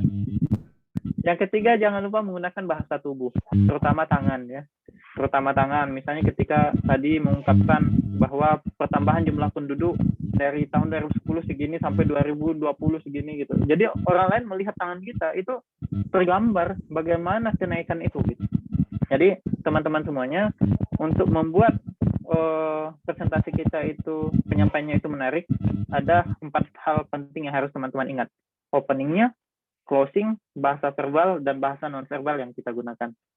Nah, itu mungkin yang bisa saya sampaikan kepada adik-adik semuanya. Mudah-mudahan bisa bermanfaat, dan saya kembalikan kepada moderator. Ya, baik. Itu dia merupakan pemaparan materi mengenai tema studium general hari ini. Nah, lumayan menarik ya, bukan lumayan lagi, bahkan sangat menarik ya. Jadi kayak presentasi itu nggak sekedar cuman presentasi bikin pakai layout dari PowerPoint yang udah ada gitu, yang putih, ataupun cuma ganti background, ganti warna gitu. Ternyata emang secara teoritisnya ada, kayak misalkan minimal penggunaan warnanya jangan terlalu banyak gitu, karena nanti bisa bikin sakit mata juga kan yang lihat, jadi kayak gak enak untuk dilihat. Nah, aku punya satu pertanyaan nih Kak, mengenai eye contact. Kan aku tipe orang takut ngeliat orang gitu, jadi aku dulu dikasih tahu sama temenku, kamu lihat tembok aja gitu. Tapi kan gak enak ya Kak, kalau misalkan kita presentasi ke tembok aja gitu kan, karena ada orang di situ gitu. Nah, untuk menghadapi yang kayak gitu-gitu tuh Kak, gimana Kak tips-tipsnya? Oke, Put. Jadi biasa kan kalau misalnya kita takut itu berarti kan ada nervous ya. Takut berarti ada rasa khawatir gitu ketika kita melihat eye contact gitu ke audiens gitu. Berarti ada yang kita khawatirkan. Berarti kalau misalnya ada yang kita khawatirkan, kalau menurut saya berarti persiapan kita itu belum terlalu maksimal. Jadi kalau misalnya kita sudah menguasai dengan sepenuhnya misalnya materi yang akan kita sampaikan, itu menurut saya kita tidak ada kekhawatiran untuk melakukan eye contact. Yang kedua, kalau saya selalu bukan melihat tembok gitu, tapi saya selalu mengaitkan audiens ini adalah teman saya gitu. Yang teman saya ketika saya bercerita, curhat dan sebagainya, saya melakukan eye contact gitu. Jadi saya selalu menganggap bahwa mereka itu teman saya. Mereka itu bukan seorang profesor gitu. Mereka itu bukan seorang yang jauh di atas saya, tidak gitu. Saya selalu mengimajinasikan mereka itu teman saya gitu. Sama saya pernah tahun 2019 itu pernah kongres dunia tentang polusi udara, tentang air quality di Turki gitu. Di sana ketemu dengan profesor-profesor dari WHO dan lain sebagainya gitu ya di sana. Terus saya presentasi dua penelitian yang saya sampaikan gitu. Jadi saya menganggapnya itu ya mereka itu ya teman-teman saya gitu yang saya sampaikan gitu. Yang dimana saya setiap hari bisa bercerita kepada mereka gitu. Jadi pengimajinasiannya itu harus dirubah kalau menurut saya. Jadi teman-teman harus tahu kepada siapa teman-teman nyaman berbicara, sepenuhnya bisa menyampaikan. Nah, dari situ coba imajinasikan. Dan itu tentu kita harus berlatih ya setiap hari gitu. Bisa melakukannya dengan menggunakan cermin ya ketika kita presentasi gitu ya. Atau misalnya kita ada juga yang bahkan kadang membuat foto temannya di depan dia gitu. Di depan dia ketika dia latihan di rumah, ini teman dia ketika dia menyampaikan materi, jadi kayak dia bercerita kepada teman, penelitian saya ini. Jadi dari situ kita akan terbiasa. Tidak ada memang yang langsung bisa jadi put gitu. Jadi kita harus terbiasa setiap hari gitu. Semakin terbiasa kita akan semakin mudah kita mengimajinasikannya dengan hal-hal yang kita inginkan gitu.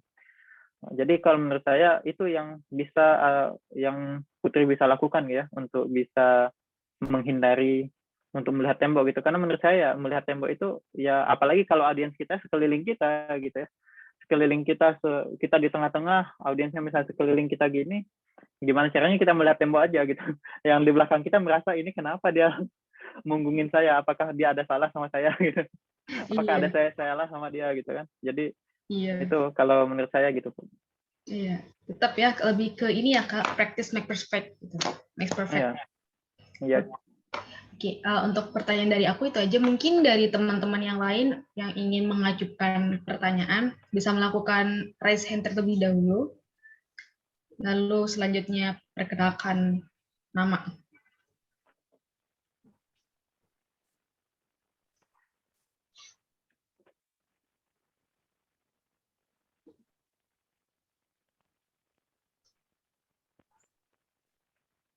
Baik, dari teman-teman apakah ada yang ingin bertanya?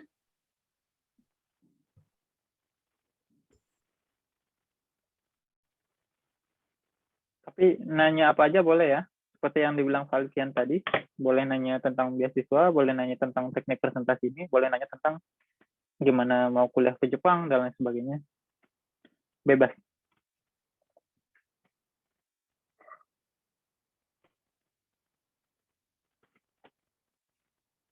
Oke, udah ada 2 penanya nih, Kak. Yang pertama, mungkin Rahma terlebih dahulu, bisa on cam kalau bisa on cam. Perkenalkan nama. Baik, silakan Rahma. Baik Kak, apa suara saya terdengar? Jelas. Sebelumnya perkenalkan, nama saya Rahma Amalia dari Teknik Lingkungan Angkatan 2020. Izin bertanya Kak, saya kadang suka takut atau sering banget nervous kalau misalnya presentasi ke orang yang lebih tua di atas saya. Misalnya kalau misalnya presentasi di depan kelas, mungkin audiens yang lebih dewasa atau lebih tuanya itu guru saya saja gitu atau dosen saya. Tapi kalau misalnya saya presentasi di banyak orang atau sosialisasi kepada masyarakat, otomatis kan banyak banget ya orang-orang yang lebih di atas saya. Jadi kadang saya tuh suka takut dan nervous gitu untuk menghadapi itu. Nah, dari kakak sendiri, bagaimana sih caranya supaya saya nggak nervous gitu kalau misalnya presentasi di atau sosialisasi di depan orang yang lebih di atas saya seperti itu Kak. Terima kasih. Oke, Rahma. Terima kasih. Saya langsung jawab pun nggak apa-apa, Put. Iya Kak, boleh Kak, langsung dijawab aja. Oke. Oh iya, saya jadi sebenarnya tuh kalau ada pepatah ya, Rahma ya, Allah bisa karena biasa gitu. Jadi dulu misalnya seorang presenter yang hebat, itu juga tidak serta-merta misalnya dia langsung tiba-tiba bisa saja gitu presentasi di depan umum gitu. Saya merasa ya, dulu ketika saya terasanya itu ketika dulu SMP dan SMA, di mana setiap hari itu kita presentasi di depan kelas.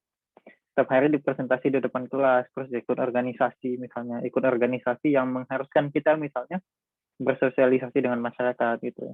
Nah dari situ itu mulai pelan-pelan itu kita tidak bisa misalnya langsung tiba-tiba menjadi leader gitu. Misalnya dulu pada saat dulu di Batam gitu ya, saya itu mulai misalnya dari panitia di luar di balik layar gitu ya, yang menyiapkan materi dan lain sebagainya.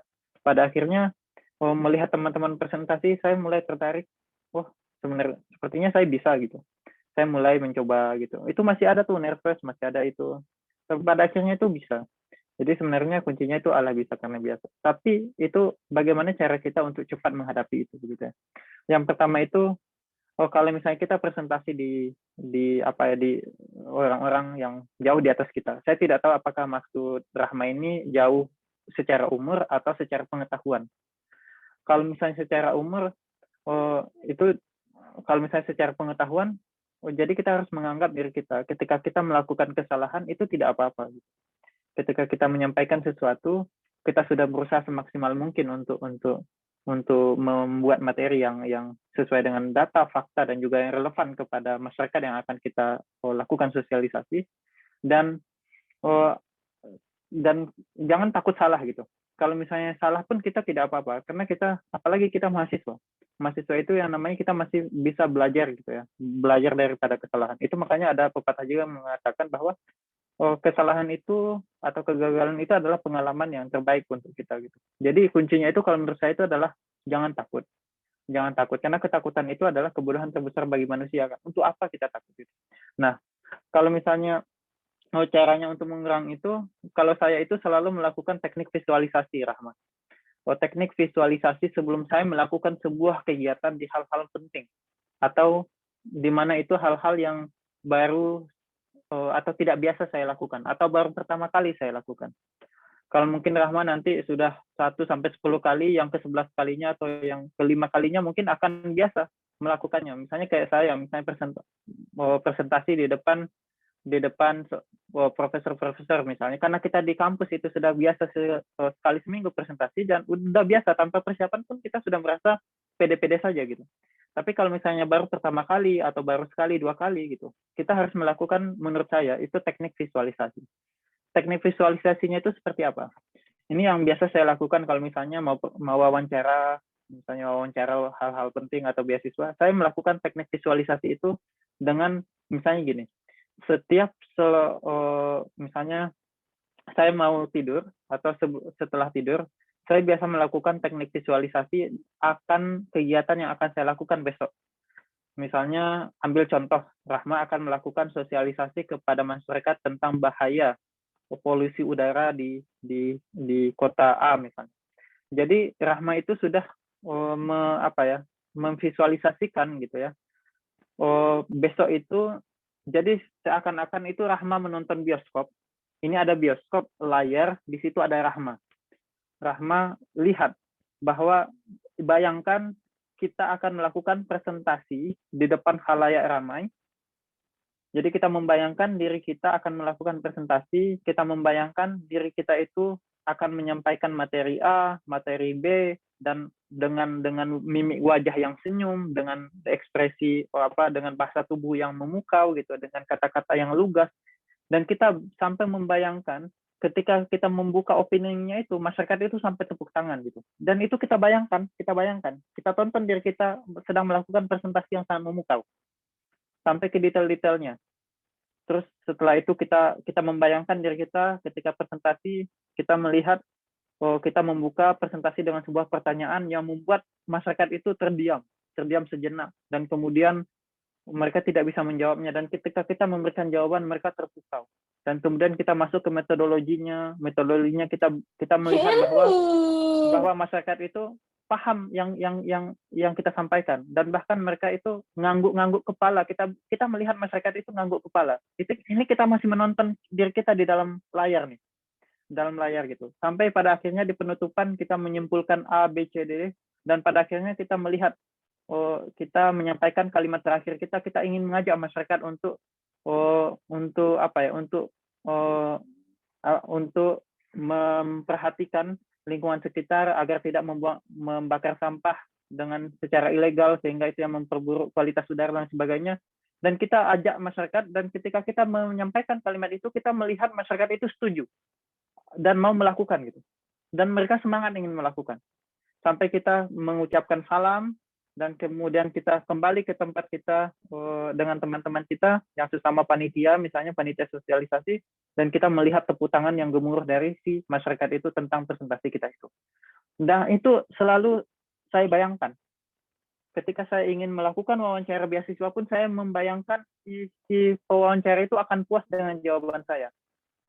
Dan ketika saya keluar dari ruangan itu, saya melihat wajah saya itu bahagia, karena bisa menjawab dengan sepenuhnya. Menjawab semaksimal mungkin. Nah, ketika sering kita membayangkan itu, kita akan semakin alam bawah sadar kita akan mengajak tubuh kita nanti untuk melakukan itu ketika di lapangan. Itu makanya Rahma ya, saya pernah membaca sebuah buku. Ada ada penelitian terhadap tim basket. Tim basket yang ada 20 pemain di tim itu. Ketika di tahun A, mereka misalnya di hari A nih, di tanggal ini, di hari ini, mereka dari 10 tembakan, misalnya dari 20 tembakan, 10-nya itu masuk. 10-nya itu masuk dari tembakan bola basket itu. Terus pada akhirnya mereka dibagi menjadi 2 kelompok, kelompok A dan kelompok B. Yang satu hanya disuruh melakukan latihan setiap hari. Latihan tembak setiap hari 20 menit, 20 menit gitu. Yang kelompok B, mereka latihan 20 menit juga, menembak setiap hari ke ring basket, dan kemudian mereka disuruh pelatihnya untuk mengimajinasikan mereka berlatih setiap hari 20 menit setiap hari. Jadi ada kelompok A hanya latihan di lapangan, kelompok B latihan di lapangan dan juga latihan di imajinasinya. Di sebulan kemudian si pelatih itu datang untuk menguji kemampuan kelompok. Kelompok A itu bertambah dari 20 tembakan masuk 15. Tapi kelompok B itu bertambahnya signifikan, bukan 15 tapi misalnya 19 bahkan 20. Itu makanya seorang lompat tinggi sebelum dia melompat ring itu, dia tuh memvisualisasikan dirinya dulu bahwa tubuhnya itu nanti akan melewatinya seperti ini, kakinya nanti akan seperti ini, nanti dia akan jatuhnya seperti ini. Jadi itu tips dari saya, Rahma. Ketika nanti mau presentasi atau sosialisasi yang membuat Rahma masih deg-degan untuk menghadapi audiens itu, imajinasikan, visualisasikan. Insya Allah pada saat nanti kita nanti sosialisasi atau presentasi di depan audiens kita itu, insya Allah kita akan lebih tenang. Semakin sering kita lakukan, semakin bagus. Semakin detail yang bisa kita bayangkan itu semakin bagus. Nah, pada akhirnya nanti kita tidak butuh lagi tuh visualisasi. Karena kita udah terbiasa. Nah, itu mungkin saran dari saya, Putri, untuk Rahma. Ya, baik. Oke. Untuk pertanyaannya Rahma sudah terjawab nih. Ada lagi, Kak, satu lagi. Dari Dava Sidik. Oke, untuk Dava Sidik dipersilakan untuk bertanya. Sebelumnya saya perkenalkan diri dulu. Nama saya Muhammad Dava Sidik dari Program Studi Teknik Lingkungan angkatan 2019. Jadi di sini Kak Amin, saya izin bertanya. Untuk saya ada 2 pertanyaan. Jadi pertama itu ketika kita presentasi dengan orang yang kita tidak ketahui agamanya, apakah kita harus mengucapkan seperti kita yang Islam itu kita ucapkan Assalamualaikum, atau ucapan salam yang pembuka yang umum? Yang kedua, pertanyaan keduanya, untuk beasiswa ke Jepang itu apakah ada ketentuan khususnya, Kak? Itu saja, Kak. Terima kasih. Oke. Nah, terima kasih, Dava. Yang pertama ya untuk salam gitu ya. Kalau kita di Indonesia, kalau menurut saya karena di sana mayoritas Islam, ya tidak masalah ya untuk menyampaikan sesuai dengan keyakinan kita, walaupun di sana misalnya misalnya audiensnya itu tidak sepenuhnya agama kita misalnya. Jadi itu kita sampaikan saja, baru mungkin dengan selamat pagi atau selamat siang gitu aja gitu. Nah, tapi kalau misalnya kayak di konferensi internasional, hal itu tergantung situasinya. Ada kita bisa menyampaikan hal seperti itu, tapi ketika kita menyampaikan hanya misalnya good morning saja, misalnya atau selamat pagi saja, itu tidak masalah juga gitu. Tapi kalau misalnya ada misi kita untuk menyampaikan agama kita dan sebagainya, saya bisa saja menyampaikan itu gitu. Jadi saya juga kadang di salah satu pertemuan gitu ya, ketika misalnya tapi itu saya harus tahu dulu nih audiensnya. Tapi kalau misalnya yang kita tidak tahu banget kenal audiensnya, kalau menurut saya sebaiknya kita menyampaikan yang umum saja. Apalagi kayak di konferensi internasional atau presentasi ya pokoknya yang bukan di Indonesia lah gitu. Kalau di Indonesia menurut saya karena kita agamanya misalnya masih mayoritas Islam, walaupun misalnya di audiensnya yang misalnya bukan mayoritas pada saat itu Islam, tidak masalah gitu ya, menyampaikan sesuai agama kita, terus kita menyampaikan yang biasa misalnya selamat pagi, selamat siang gitu. Nah, kalau misalnya saya tuh pernah gitu ya, ketika presentasi di lab itu karena saya ingin memperkenalkan dan saya juga sudah merasa dekat dengan profesor saya, sudah merasa dekat dengan teman-teman saya kadang tuh menyampaikan hal-hal misalnya Assalamualaikum gitu. Dan mereka itu tujuan saya itu hanya untuk membuat pertanyaan saya. Itu tuh apa artinya gitu. Kenapa bisa mengucapkan itu gitu. Nah, itu biasa kita lakukan misalnya di sini. Tapi kita harus tahu audiens kita itu seperti apa. Nah, yang kedua tentang beasiswa ke Jepang itu tergantung beasiswanya. Tergantung lembaga yang memberikan beasiswa. Kalau misalnya kayak LPDP itu kan sudah ada tuh syarat-syarat umumnya. Misalnya TOEFL-nya berapa, IPK-nya berapa gitu. Sudah jelas itu di website LPDP. Saya tidak tahu update-nya, tapi kalau tidak salah itu melebihi dari 3 misalnya untuk IPK, TOEFL-nya itu harus 550 gitu. Kalau IELTS-nya itu harus 6,5 gitu. Nah, kalau misalnya di Jepang sendiri, kampus di Jepang sendiri itu tidak mensyaratkan beasiswa, tidak mensyaratkan TOEFL. Jadi lucunya di Jepang itu, walaupun nanti kita nulis disertasi atau nulis tesis kita bahasa Inggris, di Jepang itu bahasa Inggris itu tidak terlalu menjadi permasalahan besar. Yang paling penting ketika mau kuliah di Jepang itu kita harus mendapatkan profesor dulu. Tahu siapa yang akan membimbing kita di sana. Itu bedanya nanti kalau teman-teman lanjut S2 ke US, lanjut S2 ke Eropa, ke Australia, teman-teman daftar kampus dulu. Tapi kalau di Jepang itu teman-teman mencari profesor dulu yang mau membimbing.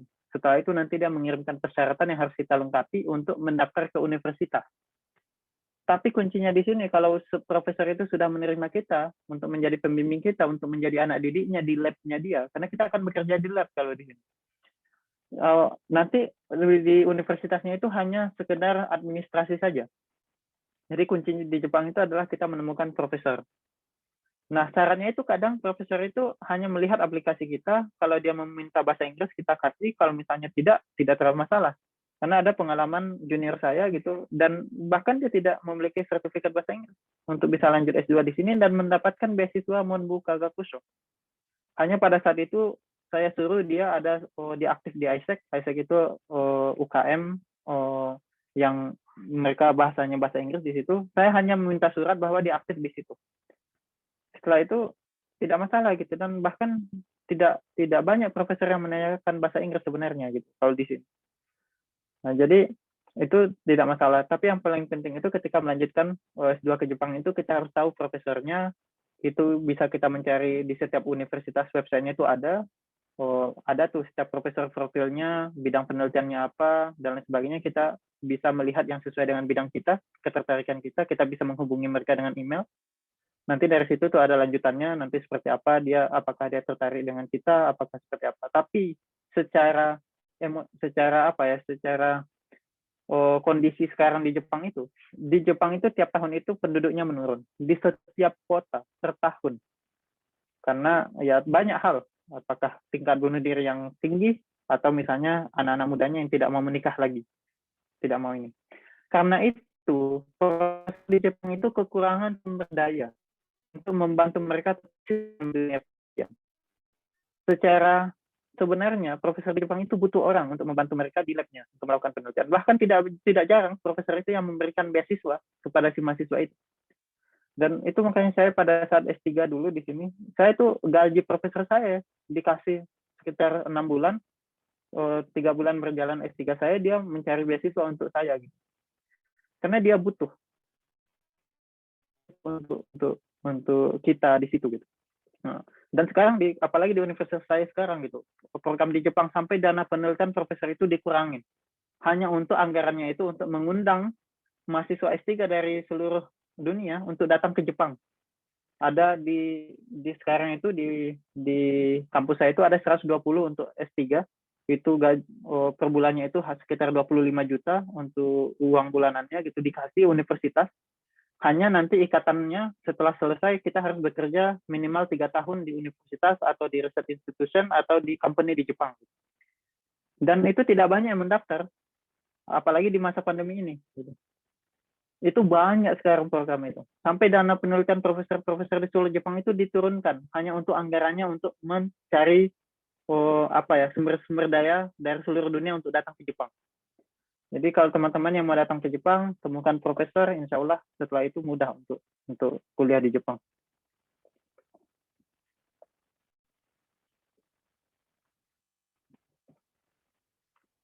Nah, itu Put, mungkin jawabannya. Ya, oke. Untuk Sidik mungkin sudah cukup untuk jawabannya dari kakak. Gimana? Cukup, terima kasih Kak Amin untuk jawabannya.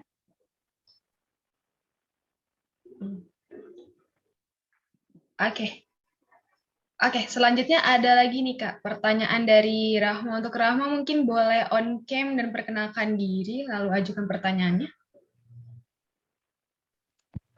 Kayaknya lupa lower hand kayaknya. Iya. Saya belum bisa on-cam ya. Jadi saya ingin bertanya Kak. Jadi sebelumnya perkenalan Kak, saya Rahma dari program studi teknik lingkungan angkatan 2018. Jadi yang ingin saya tanyakan itu ya Kak, bagaimana sih Kak cara mengefisiensi waktu presentasi yang bahasan atau pembahasan yang akan disampaikan itu lumayan banyak Kak. Seperti ya Kak, saat dikasih waktu 10 menit untuk presentasi. Kemudian karena banyak, maka untuk mencapai maksimal itu, waktu penyampaian itu kita terkesan tergesa-gesa terkadang karena kita mau mencapai mencapai waktu maksimal itu. Nah, itu bagaimana ya Kak tipsnya untuk mengefisiensi waktu saat presentasi? Terima kasih Kak. Oke, terima kasih Rahma.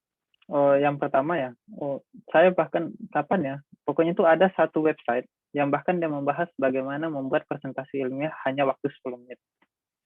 Nah, tapi saya tidak membaca secara detail gitu. Tapi secara yang biasa kita lakukan ketika misalnya kita sidang tesis pun di Jepang itu tidak banyak waktunya, Rahma.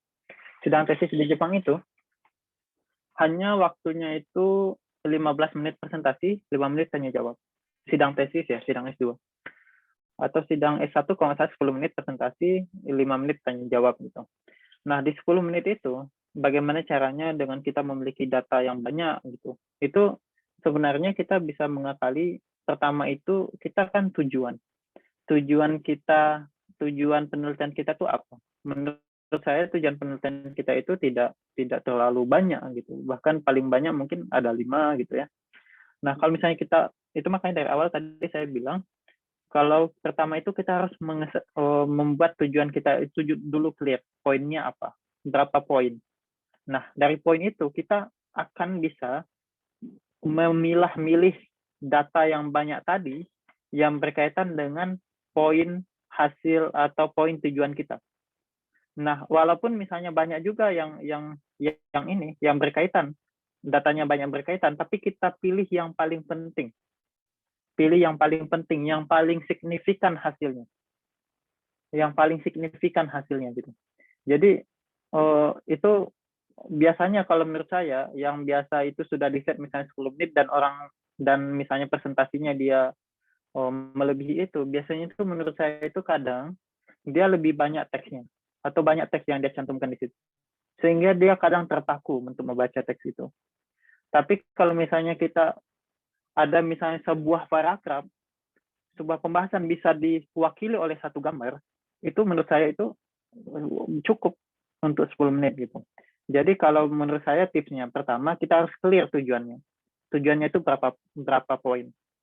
Jadi kita berangkat dari tujuan tadi. Nah, tujuan tadi berarti ada data-data hasil penelitian kita yang berkaitan dengan tujuan tadi. Mungkin banyak data, tapi cari yang paling signifikan hasilnya. Yang paling signifikan hasilnya. Nah, kalau misalnya ada satu tujuan yang bisa diwakili hanya dari satu gambar, kalau bisa hanya satu gambar atau 2 gambar maksimal gitu. Jadi usahakan ketika mempresentasikannya itu sebuah gambar atau misalnya grafik itu bisa sebagai representasi dari tujuan tadi gitu, atau data yang kita punya itu banyak gitu. Jadi kuncinya itu tujuan jelas, kedua itu grafik atau gambar itu kita harus mewakili banyak data yang kita dapatkan, yang kemudian itu kita tonjolkan yang paling signifikan. Jadi yang paling penting itu menurut saya itu, atau nanti di akhirnya pada kesimpulannya itu tidak perlu dibacakan kesimpulannya, hanya di solo aja slide-nya. Itu biasa itu di presentasi atau konferensi internasional. Jadi ketika misalnya kita menyampaikan, dia fokus ke background-nya itu seorang misalnya paham, yang kemudian jadi jangan sampai misalnya di pendahuluannya itu juga terlalu cepat, karena ketika kita menyampaikan hasil, orang lain tidak tahu tujuan kita itu apa gitu. Tiba-tiba udah ada hasil aja gitu. Jadi yang paling penting itu di pembahas, di tujuannya, di pembukaan motivasinya apa, yang kemudian hasilnya. kalau nanti waktu sudah tidak cukup lagi di kesimpulan, itu show aja slide-nya. Jadi dari hasil penelitian saya ini adalah kesimpulannya gitu. Jadi show aja slide-nya, udah kemudian ucapkan terima kasih gitu. Karena tidak perlu kita bacakan lagi sebenarnya kesimpulan, karena sebenarnya dari hasilnya tadi sebenarnya orang lain sudah mendapatkan kesimpulan kita. Tapi untuk lebih jelasnya itu kita show aja slide-nya, tidak perlu dijelaskan lagi. Dan kemudian menurut saya itu bisa untuk mengestimasi waktu untuk 10 menit gitu. Nah, tapi yang paling penting itu latihan. Latihan dengan menggunakan timer gitu. Latihan setiap hari gitu ya, sebelum presentasi, insya Allah itu bisa. Nanti akan kelihatan itu di mana yang panjang kita menjelaskan, kata apa yang harus kita buang gitu. Itu biasa kita lakukan itu. Apalagi kalau misalnya presentasi di Jepang, kalau lebih 5 menit, walaupun itu sidang disertasi, sidang tesis, kita masih banyak yang kita ingin bahas. Kalau 40 menit, stop 40 menit. Tanya jawab 20 menit, sekalipun itu profesor yang masih memiliki pertanyaan di kepalanya. Kalau waktunya itu udah 20 menit bisa untuk tanya jawab, itu tidak diizinkan lagi. Sekalipun dia seorang profesor untuk bertanya. Gitu. Karena setiap orang memiliki memiliki waktunya masing-masing kan. Nah, jadi menurut saya itu rahmah untuk kuncinya ya, untuk bisa mengatur waktu kita dalam presentasi.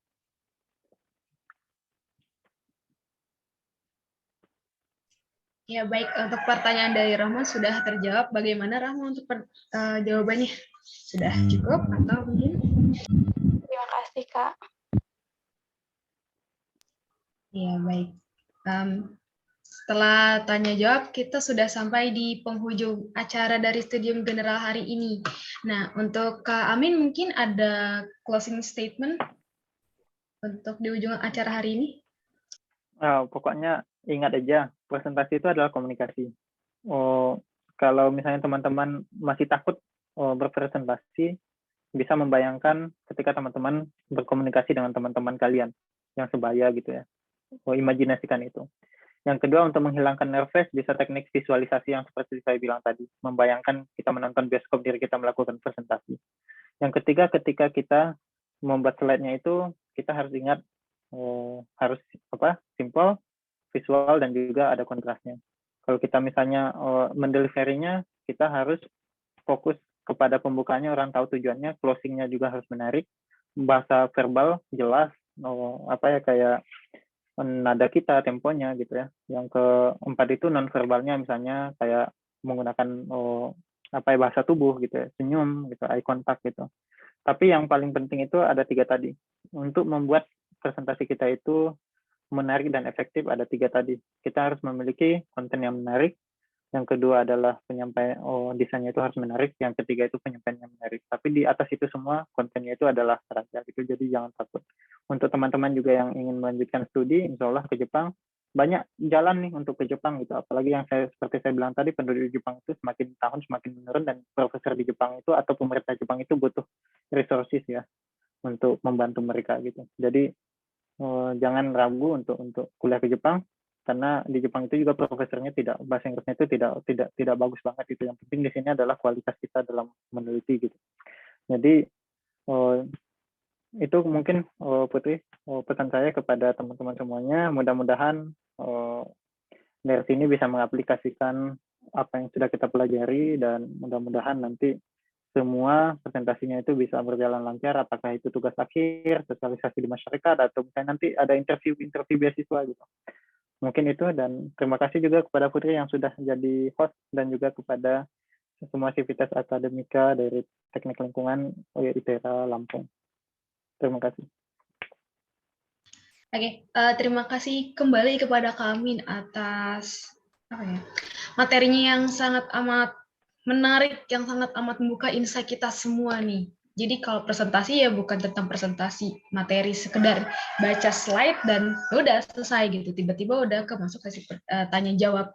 Karena kembali lagi bahwa presentasi itu merupakan komunikasi kita sebagai mungkin akademisi atau peneliti kepada masyarakat luas ataupun kepada teman-teman sendiri gitu. Baik, kita seperti yang sudah saya bilang sebelumnya bahwa kita sudah di penghujung acara. Terima kasih kepada Pak Amin. Terima kasih. Sehat-sehat Kak Amin di Jepang. Udah mulai dingin ya. Semuanya juga. Ya. Dan terima kasih kepada peserta yang sudah meluangkan waktunya di pagi hari untuk mengikuti studium general hari ini. Terakhir, saya mengucapkan mohon maaf apabila ada salah-salah kata. Terima kasih atas perhatiannya. Semangat selalu dan sampai jumpa. Hai, ditunggu di Jepang ya. Iya, kami amin ke Jepang. Oke, saya keluar ya. Iya, Kak. Oke, Assalamualaikum warahmatullahi wabarakatuh. Ya. Waalaikumsalam, Kak. Terima kasih, Kak.